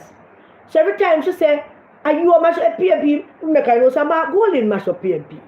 And when she talk about Dayton Campbell, we tell her that Dayton Campbell is a pedophile and all kind of things. And she start again and we repeat some things. And we went on and on. And a whole group of people gathered. And what happened with that gathering is simple. Hyacinth, through no fault of her own, because she's a riser, and them do educate them as to how to talk to people like we when them see them. So them come out to them excitement. Through no fault of her own, Hyacinth totally misread the situation. There was a crowd of people there, sir, a little grouping there, sir, a little grouping on the plaza where she was going to Western Union, and a little grouping going up the lane there, sir. And Hyacinth totally misread the whole thing. Because each group that she walked to, looking for support, nobody supported her. And I don't want to re-litigate the story because we told you the story already on JPU. But I want to say to Hyacinth tonight, comrade Hyacinth, because I know you're a comrade and you're supporting Mark Golding and all of that. And I felt bad. I felt bad about the interaction. I don't feel bad that we have to dust you up and dust up your leaders then. But it wasn't you who were dusting up, it's the leaders. Remember, we were telling you because we don't know nothing about you. We were dusting up your leaders through you because them not train you well and tell you that when you see us, you should calmly have conversation with us and say what your views are and let us have civilized discussion. But them not train you well, Hyacinth. But they deliberately don't train you well because this is how they want you to behave. Because they want you to be ignorant. And they want you to be a non-skull Hyacinth. So that is why they let you go to do these things. And I feel bad. So I want to talk to you tonight. And I want to tell you that I feel more bad about the fact that your community didn't stand up for you. You can't imagine how I feel bad for you about that, Hyacinth. Because I can't imagine some strange people coming to Jerusalem and coming to war with me. And a quarrel with me. And so all of people that come out and find ways and means to dip up them argument, themselves in the argument and want to lick down people. So I feel bad. The gentleman I was talking to, a PNP comrade, from the moment where Hyacinth started talking, he took himself. Some other PNP people in the lane, when Hyacinth walk up in the lane, I try to explain to them that I'm named Karen Cross and I'm named Marshall PNP, and we are tell Hyacinth all kind of thing about Mark and Dayton Campbell. Them the budge. Then when Hyacinth walk over to that side with a little shop there, them still have a smile. And then Hyacinth walk to the next crew and up in the we all go, and when Hyacinth go up to the plaza, we dey behind Hyacinth at the plaza. I tell her about our leader them. And nobody defended Hyacinth. Nobody came to her, and a PNP them. Nobody came to our defense. And it bothered me. It bothered me because our uncle drive on it and the man said to her, "And your niece and them a quarrel, you know." And him just smiled to himself. And him say, "What up, Miss Cross? And what you think? So what you and my niece have now?" So you don't have nothing. She talked to about our leader and we had dust them up. That's all, nothing to it. She said, "We come out of Cambridge." And him laugh and said, "Nobody can't tell nobody if we come out of Cambridge." And him drive off. That is disturbing. That nobody defended you, Hyacinth. I'm truly sorry about that. They should have defended you. Somebody should have, argued with us on your behalf. So I know you feel bad. I know you probably have not been back to the square since when? Friday? So it's not a good thing that Gonna have the PMP people who use them this way and turn them against us out here in such a bad way that they find themselves in situation where they're trying to defend UNO and get dust up because they're defending UNO and because of what UNO indoctrinate them with. And so I feel bad for Hyacinth. Truly feel bad for Hyacinth. But I want you to know, Hyacinth, that we're coming back up to Cambridge. We have been invited to Cambridge by a group of people who wants to talk to us. So we're going to come back, and when I come back, I will get to see you and get your real name so we can take off that Hyacinth name thing off of you and probably have a decent conversation with you at the time. So my dear Hyacinth, please accept my sincerest apology that it turned out that way. I am not apologizing for us dusting up your leaders, dusting you up, to them. Not apologizing for that. But I apologize to you for how it worked out, because it shouldn't be that way. It really should not be that way. It should be that you support them and you see us and you say hello and we say hello and we have a conversation and we agree and we disagree. That is how it should be.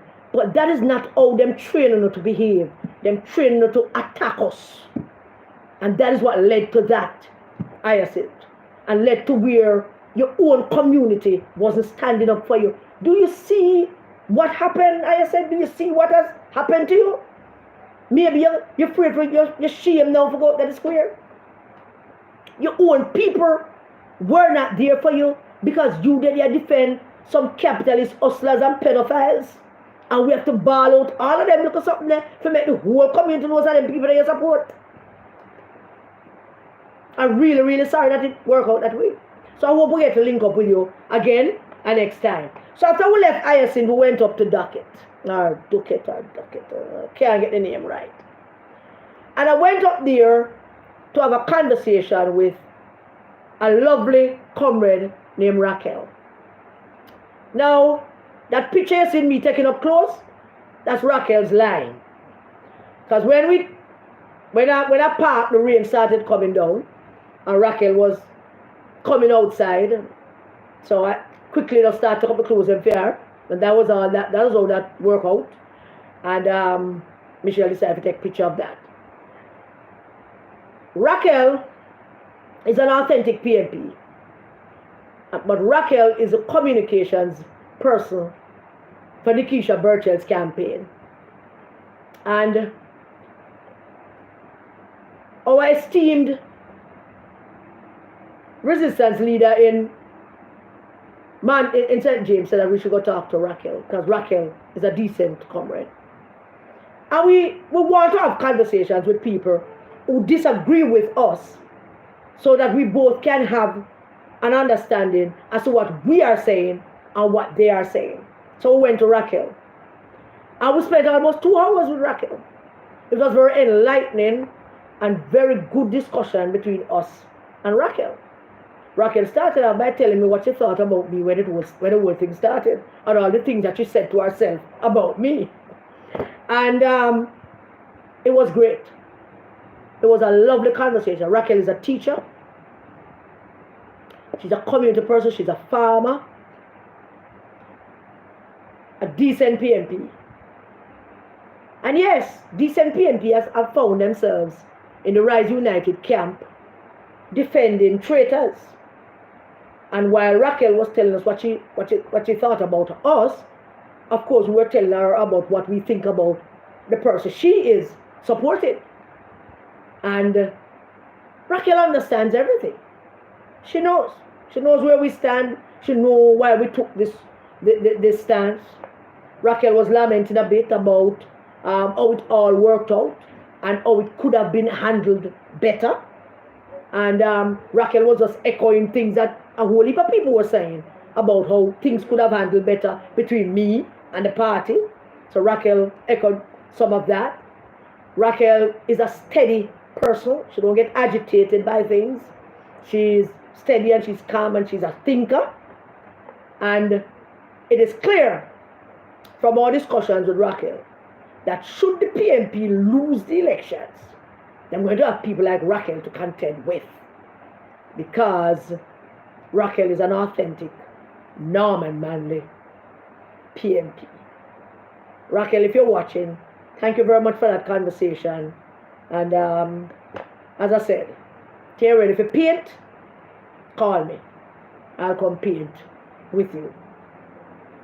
But the MP for South St. James is Mr. Homer Davis. And Homer Davis has some problems in South St. James.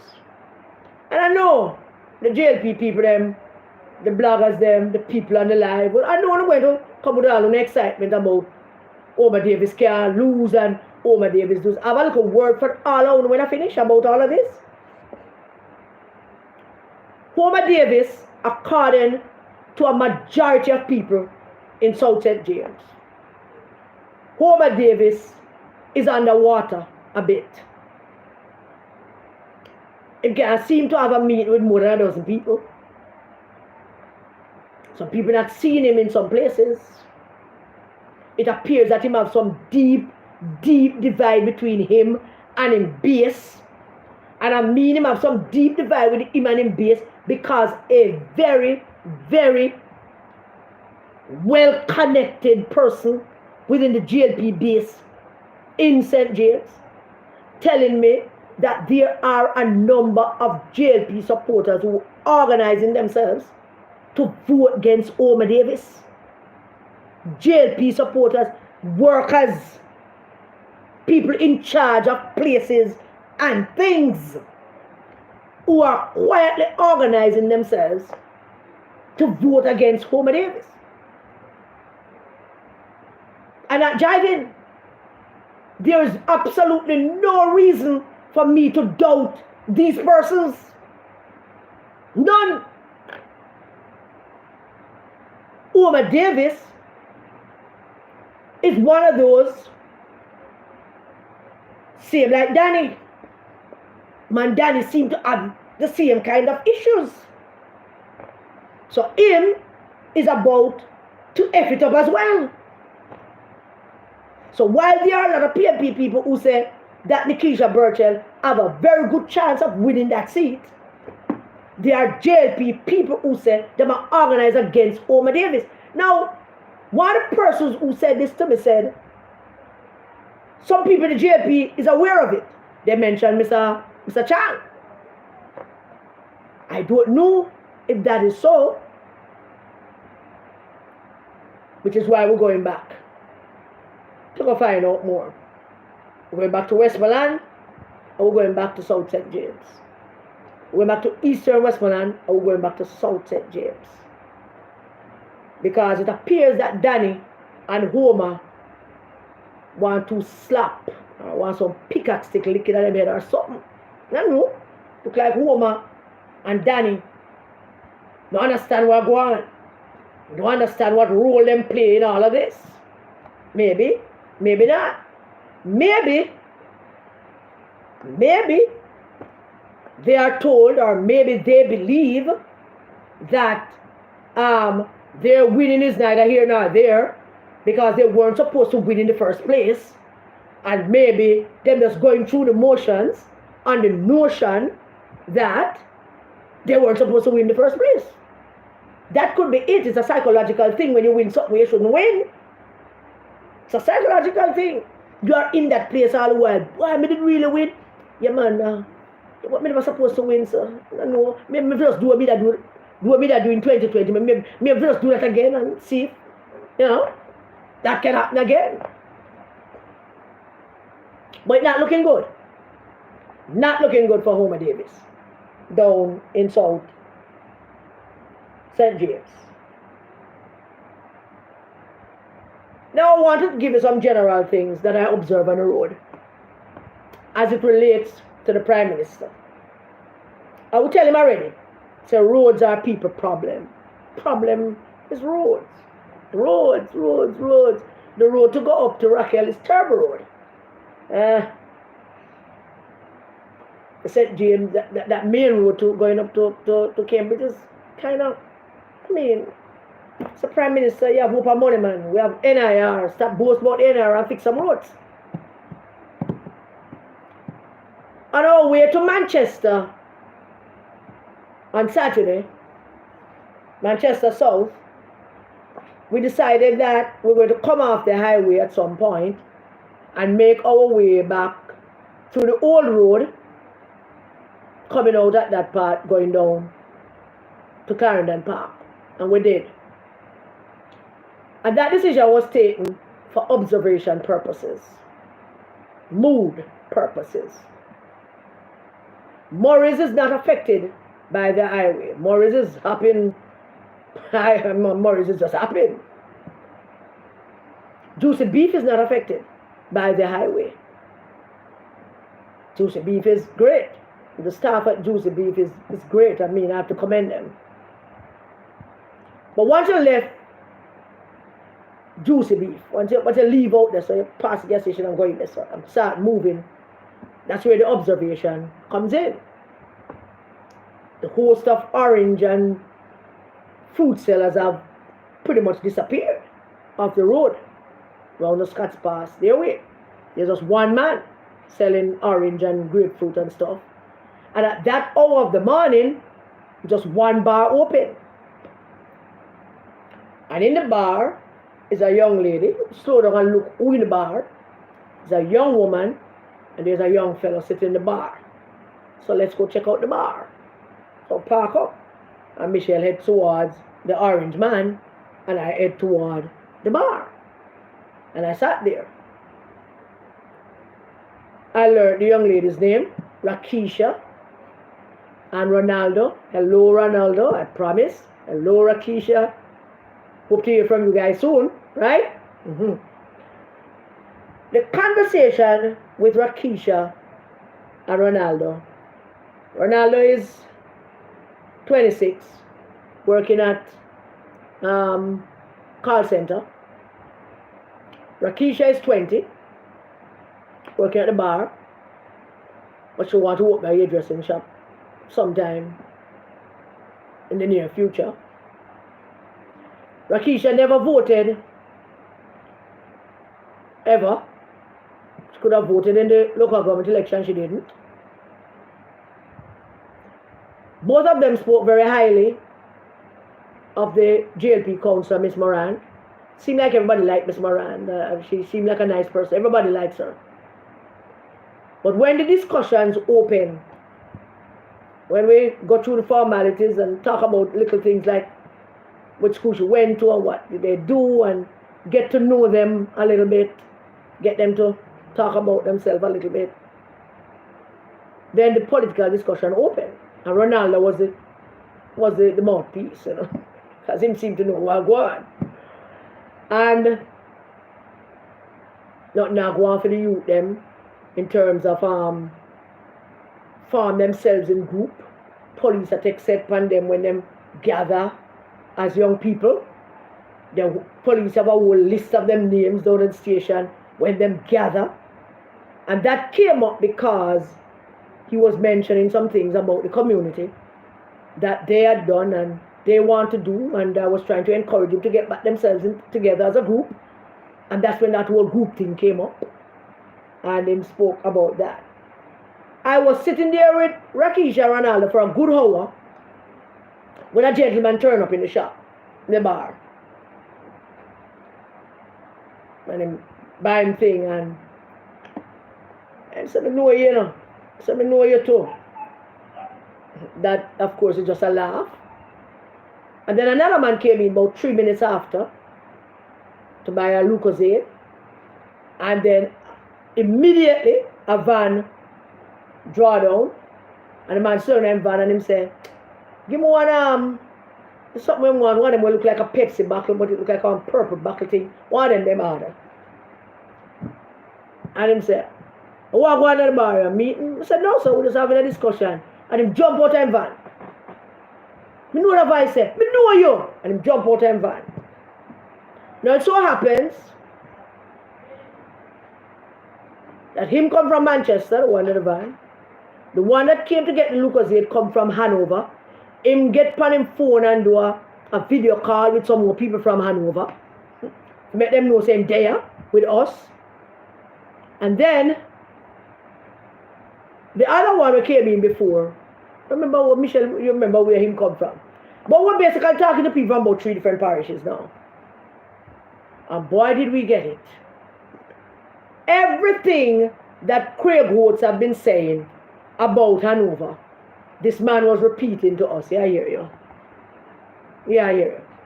Everything that Craig Oates have been saying about Hanover, this gentleman was basically repeating to us and talking to us about. The man that drives the van said, life's so good with him that him can't hire somebody every day. I didn't ask him what he did for a living. I really didn't. I should have, but I didn't ask him what he did for a living. But he says a business him run. And him run the business for years, and just the other day, him register the business, and him feel good that him could register in business and him can hire somebody every day, every week, or every day. The big question that I put to all of them, to ask them to give me their views on, was why, what is the impact, and why so many shops, small shops, are closed. Not the fruits people then, we know what happened with that. Talking about the shops. Some of the bar them never open it because Rakisha said most of the bar them still operate. Well, a bar. But why the small shops them so close up all the time? Why is that? And before I give you the answer, let me just tell you that we asked the very same question in Westmoreland, and we asked that question also in St. James. And the answer is quite simple. The answer as to why the shops are closed. Our analysis of it was that we were saying that maybe people gone abroad, or maybe the shop run down and nothing now go on and people just lock it down. Maybe. The stark reality and truth about this is quite interesting.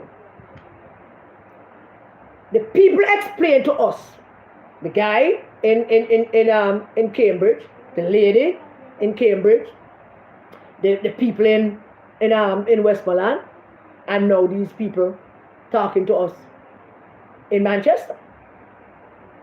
The shops are not closed because nothing now go on. The shops are not closed because people shut them down and go in them yard and sit down. The shops are closed because very few people close the shop and go in America, yeah? And farm work. The shops are closed because people who are operating the shops were masons and carpenters and plumbers and welders, and them get work and the hotels them were built. It was quite an eye-opening conversation. The shops are closed.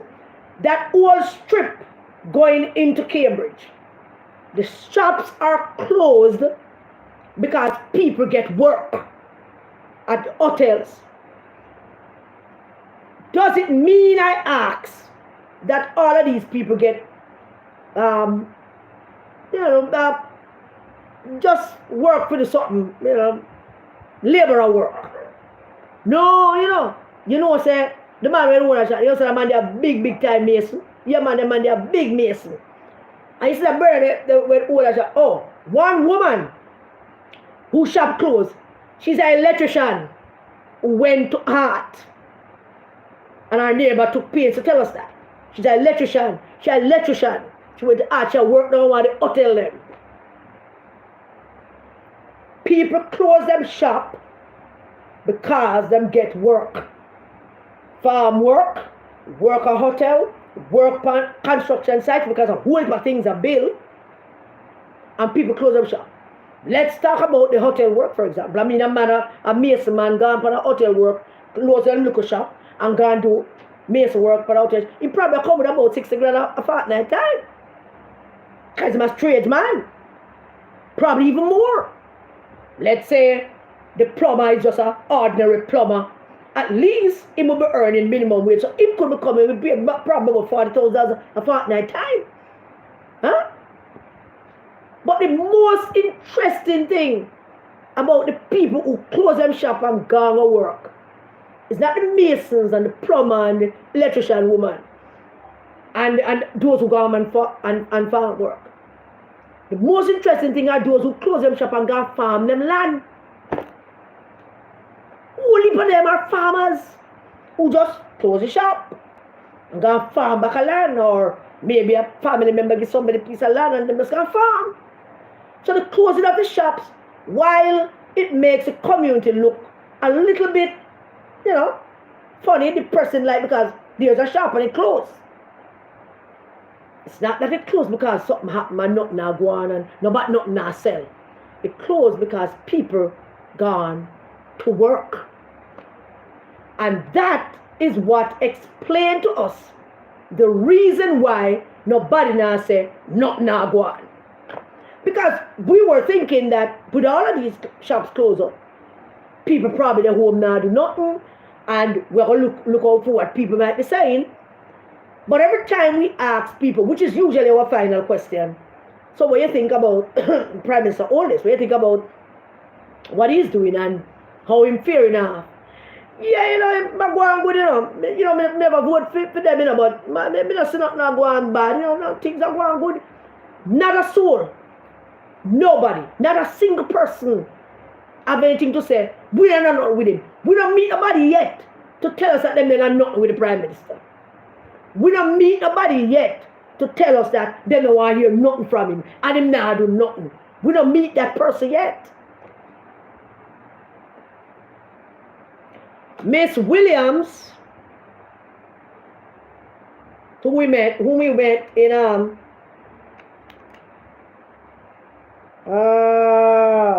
they're asking for you to make a comment about what Mark said in Connecticut. I will make a comment about what Mark said in Connecticut. But this is more important. I don't care how much people watching this or listen to it. This is important.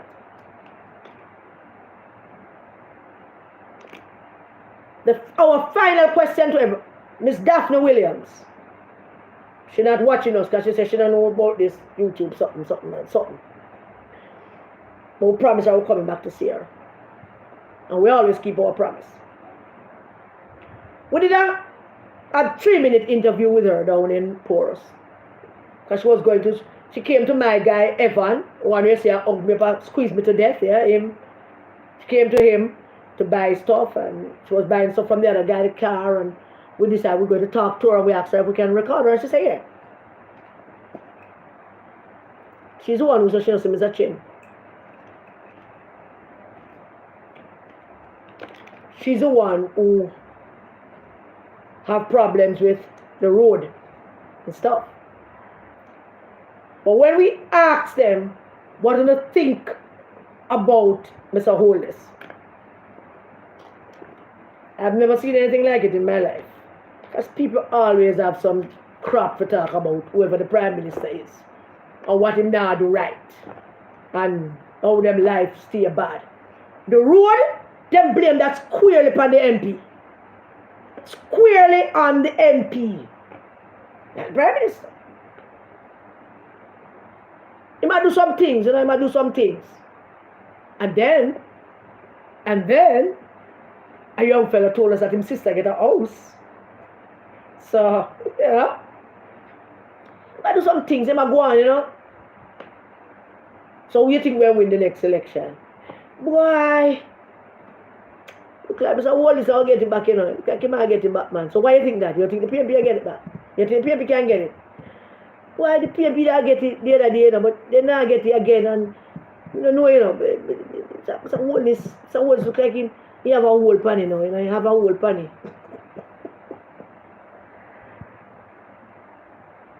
The amazing thing about the whole thing is that nobody have any issue with Mr. Wallace.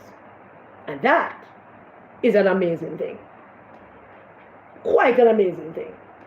But Mr. Holness need to understand that the road fixing thing, a film thing. Because at the end of the day, whether Danny want to believe it's film thing or not, They're going to blame the Prime Minister. So the road need to fix. The Prime Minister need to understand that the roads need to fix.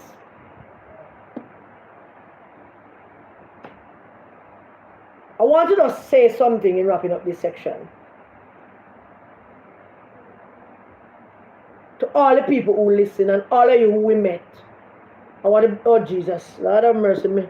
Sorry my darlings, sorry my sweethearts, I never remember.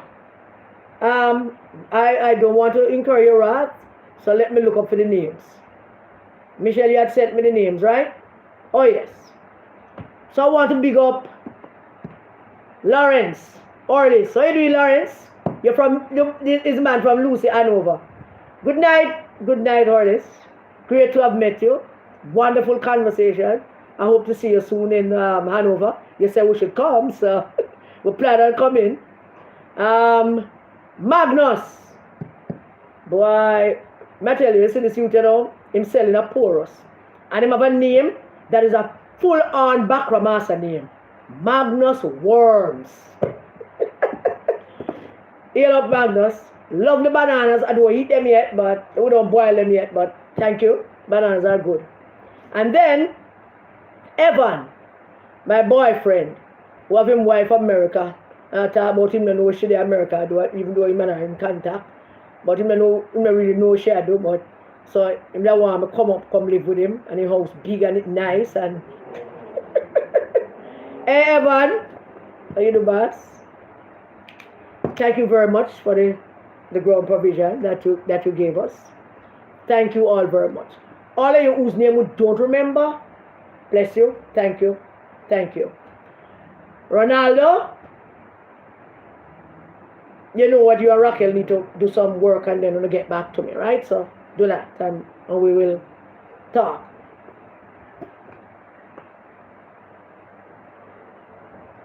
This country is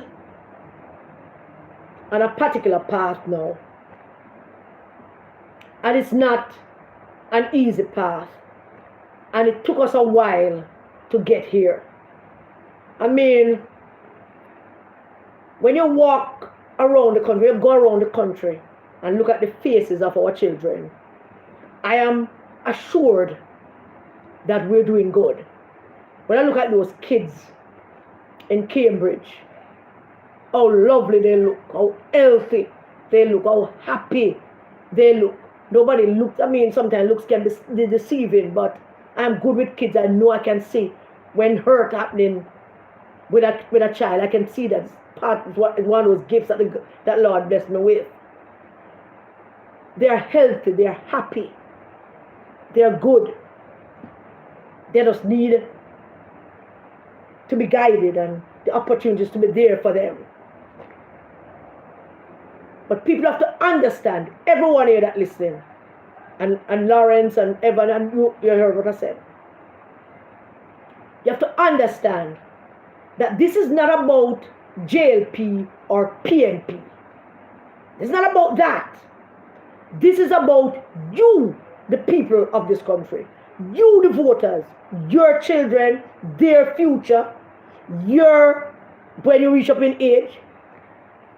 This is about you, not them, not the JLP, not the PNP. This is about Jamaica. This is about anything else. None of it is about anything else. This has nothing to do with Mark Golden, not Mr. Andrew Holness. This has nothing to do with them. This has everything to do with Jamaica. What kind of Jamaica we are now. What kind of Jamaica we want to see 5-10 years from now. What kind of Jamaica we want Nico to be an excellent architect in. What kind of Jamaica? See that little fella that was sitting in my lap and I was tying his lace? Huh? He said I'm going to be a fireman. What kind of Jamaica we want to make for him to be a fireman? And when we think about what kind of Jamaica we want and how we have to concentrate on that kind of Jamaica, we don't have no choice. There is no choice. We have to pick the best person to lead us into that. No matter what color the person wears. Don't have nothing to do with the color. It has to be the best person to make our children continue to shine, to make our children continue to be healthy, to make our children continue to be happy, to make people close up them little coconut cake shop and go work and go farm and go utilize the talents and the skills that they have to help build Jamaica. It's all about that. It has nothing else to do with anything else. It's just about that. At the end of the day, we all must understand that we are all here for just a little time. And each of us have to do our part to ensure that that future that my grandson and his children will inherit will be a future worthy for them to look back and say, yes, we did our part. So you, the people of Eastern Westmoreland, must understand that Dayton cannot be a member of parliament. You have to understand that you can't go vote for a man like that. You have to think about these things. You have to, listen to me. You have to put these things into perspective. And you have to wonder to yourself and say to yourself, what am I doing? Am I doing this because I am told that I am a PNP, so this is what I should do? Why should I do it? Who is this man? Why should I vote for him? What kind of member of parliament would he be? And you have history. We told you some things. You can find out some other things. What kind of man are you going to vote to represent you? Who? Think about that. The safety of your children. Their safety in their homes. That your member of parliament can pass through knowing that your children safe. Is it that or not? Is it that or is it not? Would you like your MP to pass through and your 10-year-old pick them in them yard and them safe? Or you want to take that risk? You want to cut it out? Me a PNP and who me a PNP them send a dog down here, me a go vote for PNP. Really? Really? That's it? You're going to make them send the dog because I'm a PNP? Them going to send that dog down there because them say I'm a PNP, Leighton, and I'm a PNP. So you're going to vote for that dog because you have on a PNP shirt? And put your kids in danger, put your livelihood in danger, put your community in danger. That is what you thinking? Seriously? Seriously? That's your thing?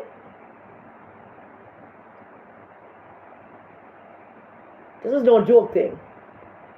And you have to make up your mind and think that what's going to happen to my community? Should I vote for this man? Should I put this man back in King Charles III Parliament? Him running from somewhere else? Why he never stay down there, sir? And down them barn and grow. Danny now run gone away. Danny can't go nowhere else. Thank God. But him, not to leave him town. Come to your town. To bring fame crosses from his town to your town. To bring fame sins and transgressions from his town to your town. You have a duty, you have a responsibility to protect your town, to protect your community, to protect your family, to protect your children. And that starts with who are you letting into your yard? Who you letting into your yard? Do you know? Who you letting into your yard? Do you know that? That is where it starts with. Nothing else.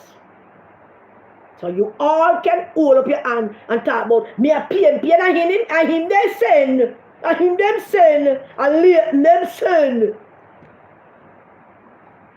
And because them sending, you think you have some kind of responsibility to vote for him. Your responsibility in terms of your vote rests solely on a number of things. Your children, your community, your family, your country. That is where it ends. You don't have no more responsibility except that. So I'm asking you, just as I asked all of you that I spoke to, what is it that we're going to do? I'm going to let this man into the house, or I'm going to take the next step and do the right thing. And Danny boy, I'm not disrespecting you, I'm saying Danny boy is a song. Oh, Danny boy.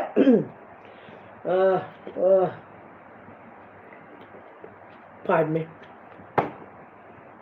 And you need to drop your socks and pull up your pants and tie your shoes lace and button your shirt and comb your hair. You may talk, Danny.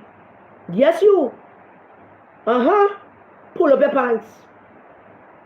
Buckle your belt. Put on your socks, tie your shoes lace. Button your shirt. Comb your hair and head out.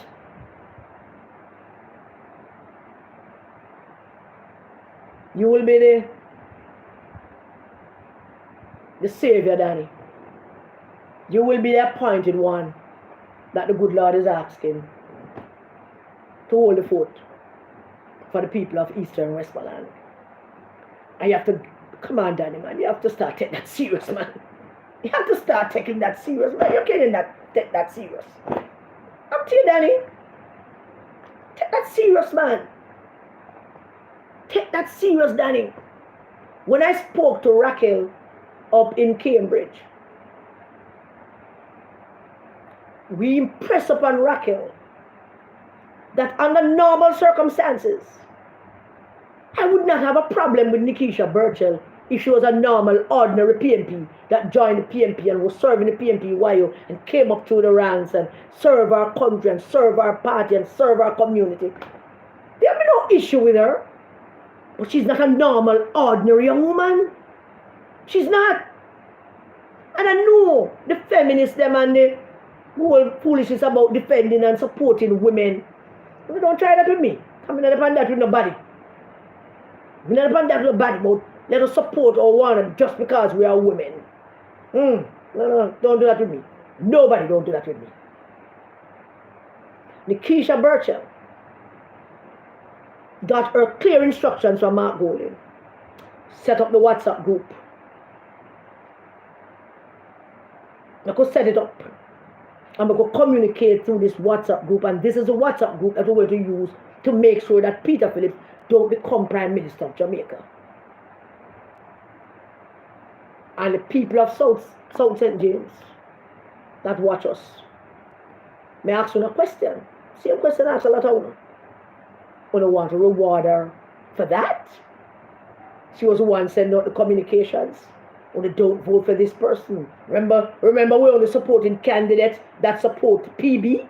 We're only supporting candidates that support Peter Bunting. Remember, we're only supporting our Rice candidate. I don't want to reward her for that. Think about it. Just think about it. I still go back to the one biblical fact. The one thing that started all of this. The day that Judas decided that he was going to betray Jesus. Some man come to him. Man say, we want him, we want knock off him head. But we can't get close to him, so we need a man inside for help with. And Judas said, all right, I will help you. Just give me 30. Just give me 30 and me help you. And when him come in the garden, anyone else see me kiss him that. The ultimate betrayal of the Savior by a man who hung out with him for years. Are you saying, the people of South St. James, that we should reward Judas? Are you saying that at the end of all of that, after he betrayed Christ, are you saying that you would be willing to not only vote for him to be counselor, but probably even make him mayor? And is that what you say? Because you want to come to yourself and go to church every Sunday or Saturday or wherever day. Someone will go out 7 days a week to prove to Jesus that you know one of him, and you with him, and you worship him, and you understand that he died for our sins. You all have to dress up in the white, or the green, or the yellow, all kind of different color, and you go out pay excitement, dancing and singing and making a noise. Yeah, and when the day on the yard, people can't even hear them really good. Uno depend loud singing, because uno more Christian than anybody else. Uno me attack. We don't want to reward him. Is that what it was saying? So this young woman aligned herself to Bunting and played an integral role in the disruption and destruction of the People's National Party to ensure that Peter Phillips don't become Prime Minister and make sure the PNP lose the 2020 elections. And your idea for that is to reward her? That's what you're telling the people of this country? Let us put her in Parliament for a wonderful job. Let us put her right there in King Charles III Parliament. She deserves it because she betrayed her party. She betrayed the leader of the party. She cost the PNP the elections and in effect created an ineffective opposition party. And you want to reward her. Why not? That's what you do. Reward traitors. Let us do it. And you, the people of Eastern Westmoreland, want to reward the man who up on the stage I talk about my boy, Peter Phillips, a boy. And see a pool and when I step aside, make a next man come forward. That's what I don't want to do. Reward them. I don't want to reward them for all of that.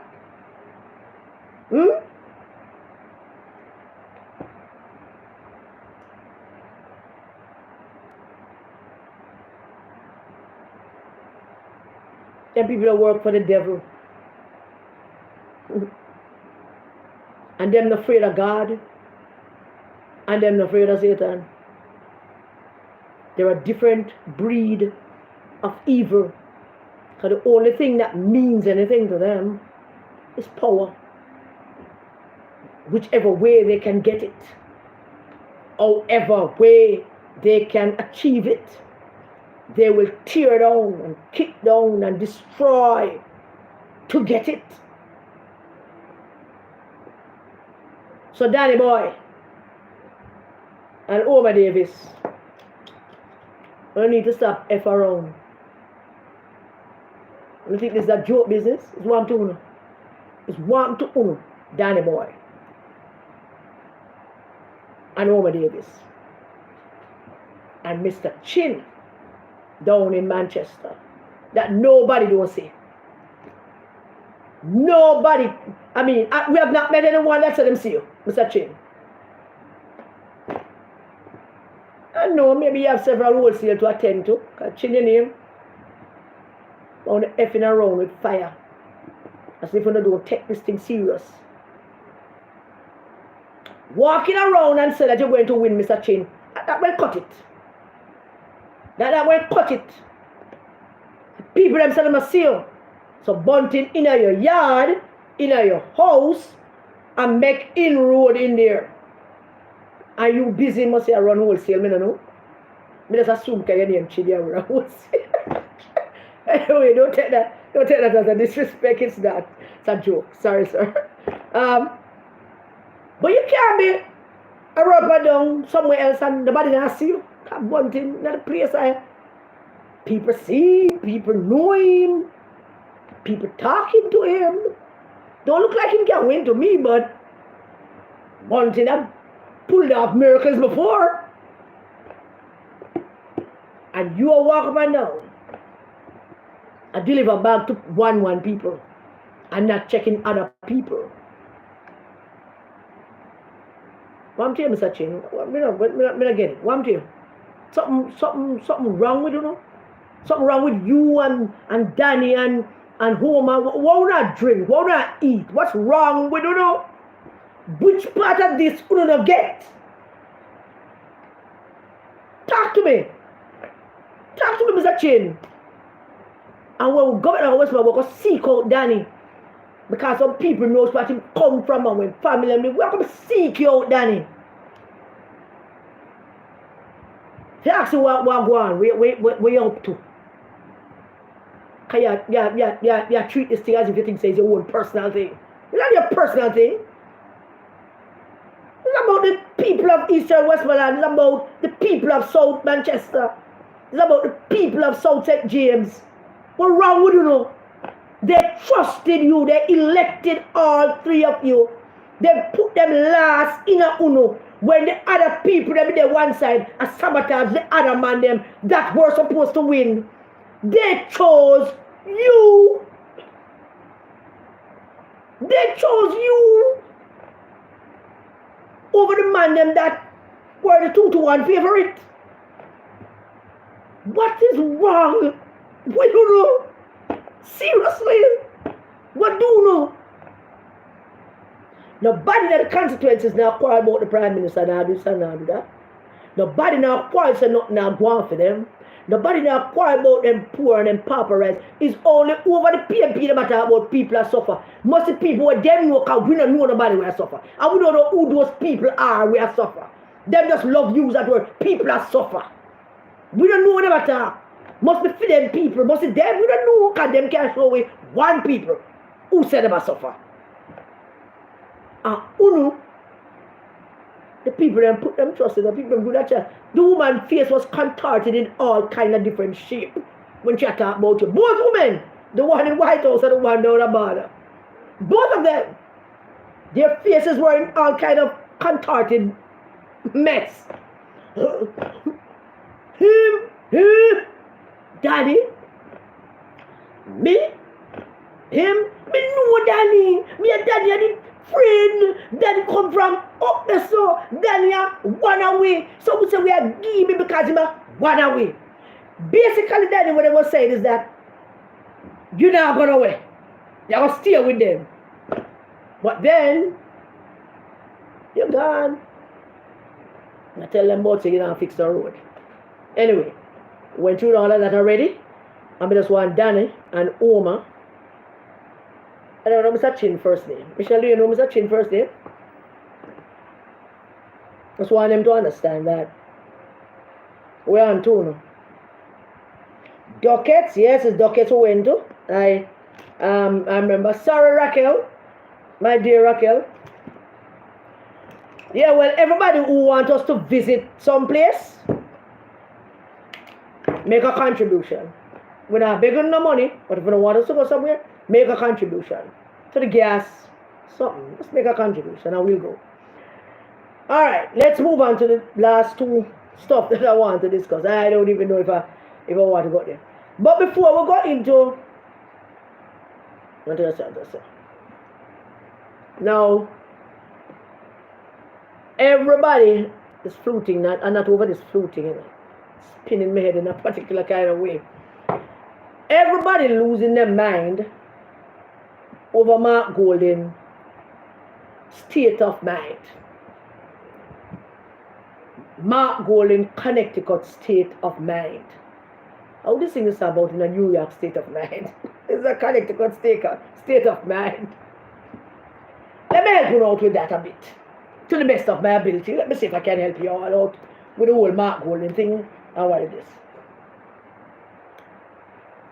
Mark Golden is not having a meltdown. It's not a meltdown. He's not losing his mind. He lost that some years ago. He's not having a meltdown. He came to us melted. What Mark Golden is experiencing is actually quite a normal, natural thing. And let me explain that to you, what I mean by that. Nobody knows better than Mark Golden that he has never been anywhere in the polls past 20%. 14.7%, maybe 18%. He has never been above that. I don't care who want to believe me, I believe what I want. Mark Golden knows that better than anybody else. So what? Alright. 14%, 14.7%, 18%. Let's get together and boost these things up. Ever since the resistance started going at Mark Golding, he has had several breakdowns. And I'm not telling you no lie. Breakdowns, I mean serious breakdowns. Breakdowns him don't want to get up, him don't want to wake, him don't want to do nothing. Me not gonna think that because Karen Cross says something, and me not do that because Vegas says something, and we hear something from nationwide, and the one in Jamaica 411, she did say something, and me not get up today. We get those reports. And then Dayton and Angela and Bunting and the others have to swoop in and say, never mind, Papa. Never mind. We got you. No, man, get up, man. Yeah, man, get up, man. Yeah, get up there, the pools. Things will work out, man. I just, you for see this thing through now, man. Come on, man. Put on your underpants, man. Come on, man. Take a shower. Yeah, man. Fold back your hair. Mark knows better than anybody that he has never been up in the polls. Never, ever. So let me reiterate to you why he's behaving the way he is. And it only takes a simple thing. Let's go back. When Peter Bunting became General Secretary of the People's National Party, that's when he starts to figure out in polls. He started to appear in polls the moment he became General Secretary of the People's National Party. The first poll that came out after he became General Secretary of the party put him about 2%. After that, every poll put him between 2 and 3%. In all of those polls, Peter Phillips was either polling above 20 or 20 little bit. Lisa Anna always in the high teens, 18, 19, when polling with a number of other persons. Peter Phillips, Lisa Anna, Julian Robinson, then Bunting joined it. So a whole lot of other names used to be in it. And that's where it used to be at. Before he became General Secretary, Peter Bunting didn't figure in any of those polls at all. But once he became General Secretary and it became clear to everybody that he's on a path and he intends to become leader, he started to appear in the polling, and that was 2 and 3%. Right up to 2019, Peter Bunting still polling at 3%. Still polling at 3% right up to 2019. And then, magic, abracadabra, wow, my run for leader. And the Dan came along and them start put out polls. Peter Bunting's at 39. Dr. Phillips is at 28. Dr. Phillips is at 35. Peter Bunting is at 37. I mean, all kind of fictitious number start come up that Peter Bunting is beating Dr. Phillips in the race for party leader. And then them start to match up Peter Bunting against Andrew Holness, but they never did no poll for that. No poll. There was not one. They didn't do one poll to see how Peter Bunting would fare against Andrew Holness. All the polls was between him and Dr. Phillips. But they used those polls that put him ahead of Dr. Phillips to say that he's in a better position to beat Andrew Holness. They never did one, you know. They never did one. Because had they done one, them could manipulate that. Well, maybe they could. Maybe they could. But they never did it. At the time, they never did it. 3%, then him jumped to 35 and 36. And God knows where else he gone in the atmosphere. I mean, he was just out there with a whole of high polls. And he was walking around the country, looking very chirpy and cockety, and doing all kind of things and saying all kind of things because he hide up in the polls. These were bogus polls. They never exist. They were not true. They was just Dan Anderson getting a lot of money for create these polls to make them look good in challenging Peter Phillips. That was the first thing, the purpose of the poll. The second purpose of the poll was to allow you, the PNP people, to distrust Dr. Phillips, to say he can't win. It was designed to manipulate your version of designed to manipulate your thinking into who can win and who cannot. So what they did was do these polls, internal polls, that Dan Anderson did for Peter Bunting, to say that Peter Bunting not going to beat Dr. Phillips in the leadership race, and Peter Bunting is best positioned to beat Andrew Holness, which was not, they never do a poll for that. They must use that same poll for Dr. Phillips to make that point. And you all bought it. Every single one of us bought it. All of us bought it. That this was so. Because at that time, we thought that Dan Anderson was a credible, nice little old man. Nice fellow who does polls, and we trust him with polls. So if him says so it go, I saw it go. Except that it never got so. Those were not real polls. Dr. Phillips beat him in the presidential race, and him still never moved from 3%. Him get 49% of the vote in the presidential race, the PNP delegates, because we all bought it that Dr. Phillips can't win. Remind you know, we bought it that Dr. Phillips can't win because they created this narrative about polls. Then after the resistance came about, we start looking at Dan Anderson in a different light.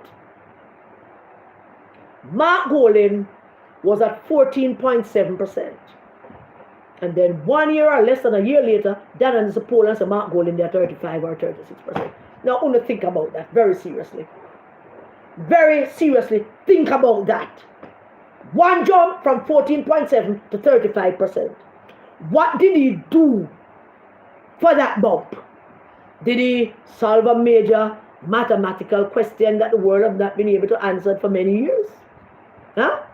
Did he find that wormhole that can let us time travel?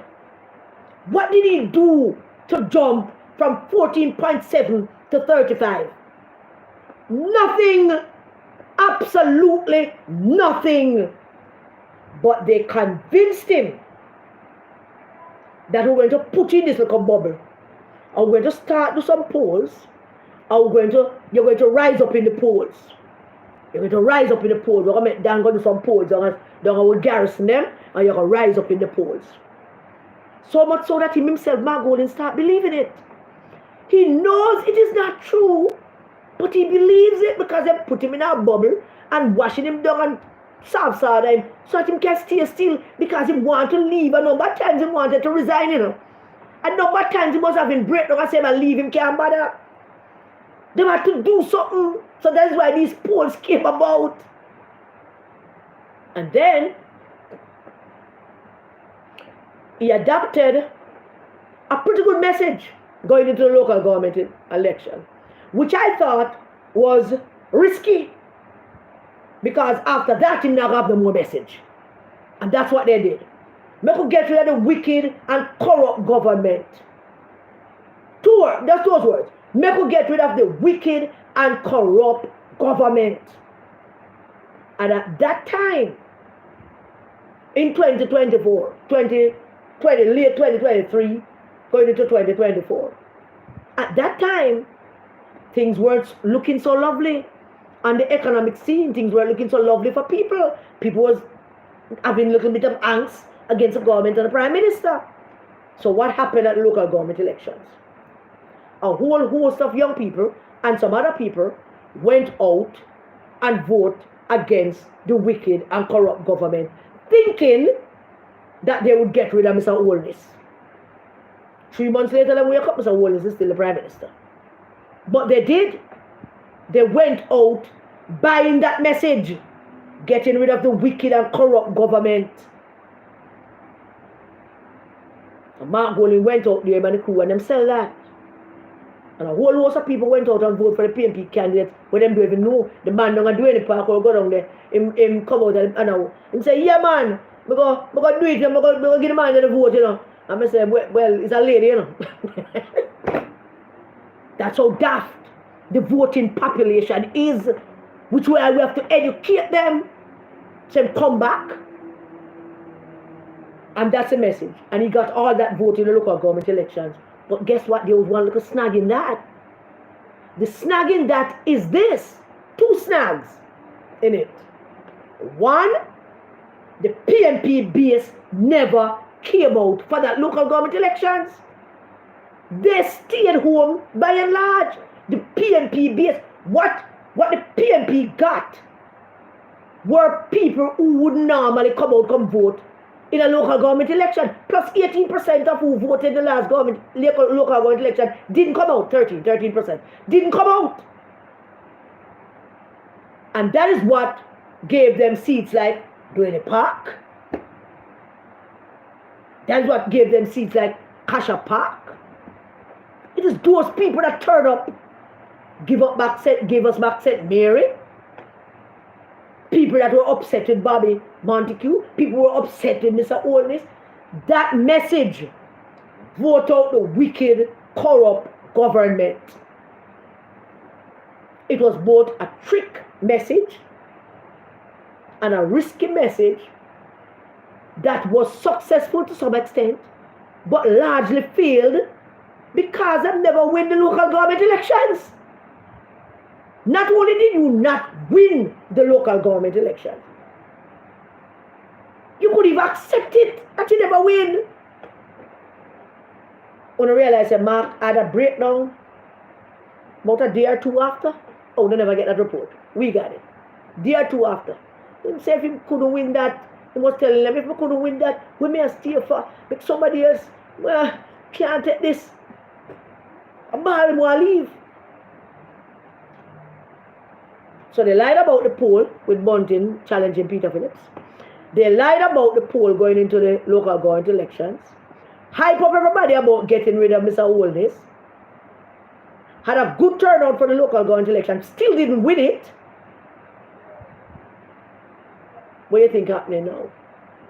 After the local government elections, what they had to do? They had to do an expoll. Guess why they have to do an expoll? They have to do an expoll because the whole of say that you win some more seats, you win some more councils, but you never win the local government elections. They have to make sure so they stay put. They have to make sure so nobody don't start quarreling and Ray and Tay and Ray. After all of this, and look what money man spend, and so whole heap of man spends a whole heap of money, and how kind of people come down from foreign and whole heap of excitement, and we're going to have a decisive win at the local government. We're going to win about 12 councils we're going to win. Dayton Cameron said we're going to win all 14 councils. All 14 councils. Then I tell us we're going to win all 14 councils. And that never happened. So them do an expoll immediately after the elections to convince you again, because you know a buffoon, that you know a win.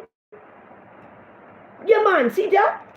Mark Garner, except that going into the local government elections, you had a 5-point or 6-point lead in the youth vote, and coming out of the local government elections and the poll that they commissioned afterwards, you had a 6-point deficit of the youth vote. Now tell me, which one? You go to school? Nobody going to be in school over there.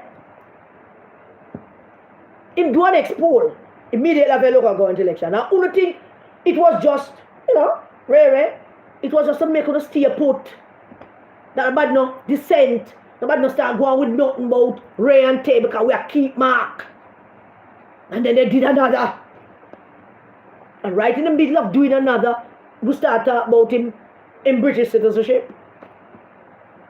And they did another. And the day when he decided that he was going to announce that he's going to renounce, because I don't know if he has renounced, he just announced that he's going to. They, without a shadow of a doubt, saw something. They saw something that would make him go say that. Peter Bunting knows the truth. That Mark Natney leading in no poll in Jamaica. It's not even close. And I don't care what all of you want to say. Me and a pollster. But here's what I know. One of my great gifts from the good Lord. That have served the PNP well. I know people. I know them think. When it comes to politics, I can talk to people. When I got road, people trust me.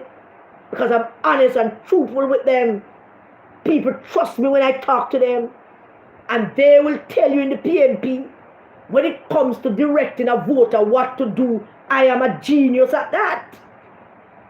I am. So you show me 10 voters down there, so who said I'm going to vote for that man then? I don't know want him to vote for the man. I send me down there and tell you, give me 20 minutes with them and them not vote for that man anymore. 20 minutes. Because I'm going to tell them when other people not tell them. Mark knows that he has never been up in the polls. Never. Dan Anderson, who did and said, we trust Dan Anderson. We trust Dan Anderson polls. Who can find that? So can somebody find that? Because him said, you know, we trust Dan Anderson. Because Dan Anderson went on Cliff Hughes' program and was trying to dodge, and Cliff Hughes skillfully prodded and pushed him until he admitted that he polled garrisons to get the results that he wants. And I miss so. It came out of his mouth. Him telling you. So what? Mark don't have a clue about what this poll is saying. I want you to know that Mark don't have a clue. You know. What Mark knows to be true is that they have been telling him all along that these polls that Dan Anderson does are true polls and him a head and him a lead, and now Mark is confused. Not about Mark not having a meltdown. His bubble just bust because he's confused. Because he was under the impression that Dan Anderson work for him, Matalan support him. So if Matalan and Dan Anderson get together, they're supposed to come up with a poll that say him 10 points ahead. Mark can't wrap his head around that. That's why Mark come to the conclusion that everybody's against him now. Them all with Mr. Oldest and them against him now. In bubble, just break, bust up. Mark knows more than anybody else that there's no way him can be anything above 18%. But the party has also fallen back. The party has also fallen back. Now the trick about this poll, I'm telling you, see man, I'm telling you, man, when you hear some man say, oh white man, the white man has worked overtime to make sure black people food. Oh Jesus, man. Mr. Matalan. Yes, you, Mr. Matalan. I'm not afraid for calling your name, but I'm not afraid for calling your name. Because I'm not afraid of you, because you don't own Jews land. I'm sure you don't own Jews land. And you don't own me, Mr. Matalan. You probably own some other people, you don't own me. And you don't own Jews land. I'm not begging your crap. And people don't call up with a name when they do wrong because they don't get away with it for decades because of the name Matalan. But you're an evil man. Mr. Matalan, you're an evil man. What Dan Anderson and Matalan did was get together and put out this poll that is an absolute rubbish. It's rubbish. There's no way, no how that Mark Golding could have 30 nothing points in this country. No way, no how. I'm gonna need a poll to tell me that. People. Which people him get that poll from? But they had to keep up the charade.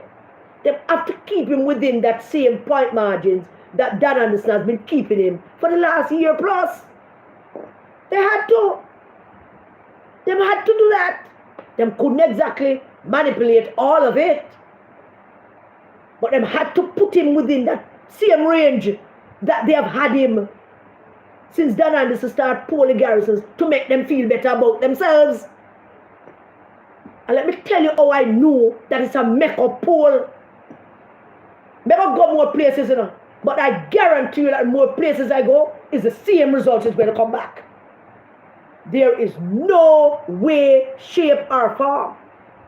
This poll don't line up with the realities. It don't line up with what is, I mean, it just don't line up. the realities on the road, people's lives.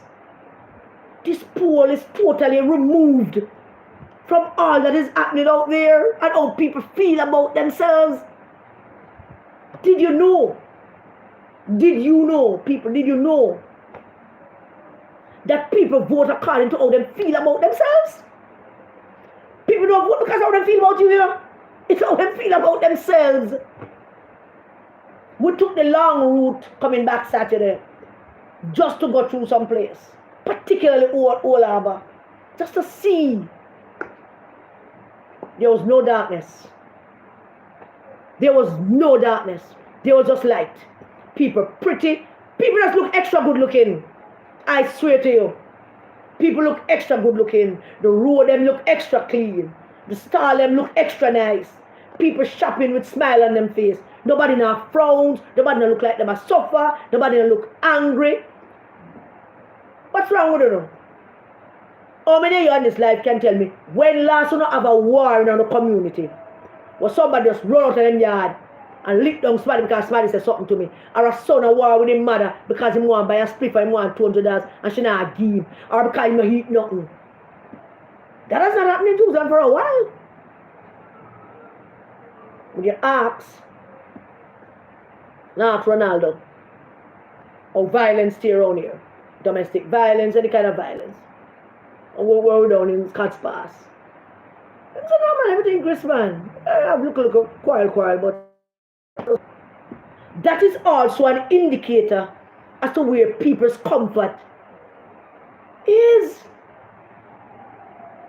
Family quarrels, community quarrel and war. Look around in the community and tell me what to say. Don't take my word. Each of you just look around your own community and see what you see. If you see a man a lick down him woman or a pick them and go to school because the money not there, if you see the local shop them lock up and now make the money, every shop what me about you and make money. Tell me what to say. The young women them going out to work, the young men them too, and those who now go to work, they by the side of hustle, they look a shop a hustle, smoke a split, whatever it is that them doing. Just take a look around you. The poll does not reflect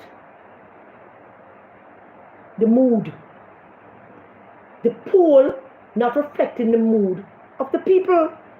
That is as plain and simple as that. Mark Golan is way down in the poll. This is not it. They just do this to make him feel better. Mr. Holness, who was down in the dumps a year ago, is much, much better than what it is saying. Me now ask you know, the mood of the country says so. And the mood of the country is what dictates what people going to do. Nobody now walk around talk about me a suffer. Nobody now lick down nobody. No war now broke out. Community matter. People one-on-one. Family. Friends. I lick down them one another. Teach me $500. Wanna talk? Wanna talk? I ask you, what wanna say? I not say nothing wanna say. Talk, I wanna say. Who have war in them community because nothing now go on? Huh? Who? Yes, stroking Mark's ego. Where? Yes, Robert Chin. Mr. Robert. Hey, Robert. Now you wait down in South Manchester. Where I want to say people's mood is a foul mood. I don't see nobody in a foul mood. Everybody looks copacetic. I mean, I'm not saying people jump in for joy. I'm not saying everybody get up a man and blow a fifi and escape. But the mood of the country is not reflected in these polls. So you show me where the mood of the country is so bad that Mark Golan is at 30-something points in any poll. It is not true. It is simply not true. And Mr. Matalan and Dan Anderson knows that it is not true. But nobody knows it better than Mark. What Mark is saying is not melting down. It is, yes, conceding the election. That's what he just did. He conceded the election. So when I win and when I win, him just say the other part like, they're going to leave here now because they look like we're going to win. Him just leave the other part there, they're going to leave after we win. Him not reach us yet. But Mark's problem is totally psychological because them kept him in our bubble to tell him that the polls them, yeah man, and we are you this and Ray and Tay, but it's not working out. And nobody knows that better than Mark. Nobody knows that better than Mark. That's a damn lie. It is a damn lie. Who did say that now? Mark Twain. Mark Twain said there are lies, there are damn lies, and then there are statistics. You know what the statistics is, Dan? The mood of the country. The mood of the country. Not even taxi man tell somebody to go them one. That you never sit on what that go happen. Have you been on the road, Dan? Well, we know Matalan no go road. We know him no go road. But Fim road, adopt the road is one, cross the road is one, over there so. He not really go road. A Fim job is to keep we ignorant and keep us poor and keep us looking to him. That's what Matalan's work is. To keep us looking to him, to keep us poor, keep us ignorant, keep us under his feet. And tell us things that him want us to hear and not what we should know. Yeah, you Mr. Matalan, you need to find a goal and jump off in it, you and done. Because nobody don't believe in what I say. It's pure lie. It is lie. It is a blatant, outright damn lie. Mark Twain says so. There are lies, there are damn lies, and then there are statistics. I'm sure it's Mark Twain said that. It's a lie, that poll. It does not reflect where people are in their lives. It does not reflect that. Our population, we have a population problem. No, we don't have a population problem. Are our young women having whole heap of picnic? No. Why? Why? Well, there are two things as to why our young women are not having children much. I thought that after COVID, we'd have over COVID baby. Not so at all. Why? Well, the young man them drink too much special and combination of special and ganja, kill them sperm count.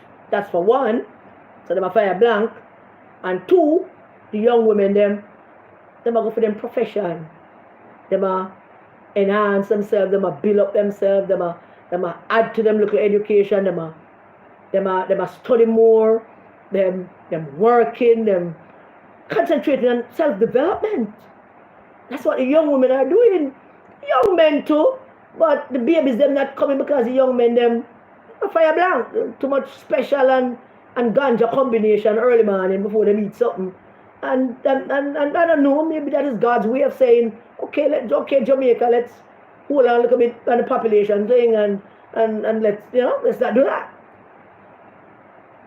So what Mark is saying to us is that all of it was a lie. And now Matalan turned against me. Well, Matalan never really turned against him. Matalan tried to help him, but him blew the plot. Mark blew the plot. But that's how it is. So Mark not melting down. Mark melted long time. Mark not losing his mind. He lost that some years ago. Mark is now coming full circle. If anything, he has never been saner by what he's saying. He has never been more sane in terms of what he is saying. After what Dennis said the other day, and now this, Mark has never been more sane. This is the most sane I've seen Mark Golding in what he just said. It's not a meltdown. It's not a, yes, he has conceded election. It's a realization. It hit him, it's a realization. And Mark's brain is not fully developed. So theme kind of realization comes in these kind of spurts. So, because when he saw it, it's like his whole world just turned on an axis and everything just start look funny. And he said what he said. And then it couldn't have been more worse because he's in the company of the witch. And she couldn't help him. I mean, at least she could give him a ride back home on the broom. But It's a totally sane thing, what he said. In my view, it is the sanest thing I've ever heard him say. So all people have to understand is that Mark Golding, he never said nothing where. He never said nothing where he never said. It makes no sense to retain Mr. Chin as a candidate if he's not making any effort to put in the work to retain the seat. Well, I'm saying that both Mr. Chin, not both, Mr. Chin, Omar Davis, and Danny, let me forget them act together because them don't seem to understand what going on. You know? I say go. Mr. Page will replace Mr. Chin. Well, if you say so, boss, I will take your word for it because I don't know anything. If you say so, then I'll take your word for it. So, the truth of the matter is, Mark is not having a meltdown. Mark is coming full circle to understanding his thing. And Mark is realizing that he was always just the puppet. He's just a puppet. And this is how it's going to work out for him. So, him say, he's going to lose. And I don't think he's wrong. And based on what I see on the road, I am not making a prediction. But I am of the view that when this election is called, whichever way it goes, it's going to be huge. It's going to be a blowout. But not win by a small amount. It's going to be a damn blowout. Somebody will win big. Somebody will win big. That's not going to be. Dan Anderson is a liar. And there should be some law against them people. There should be some law about that. I was looking at what else we need to discuss. One final thing.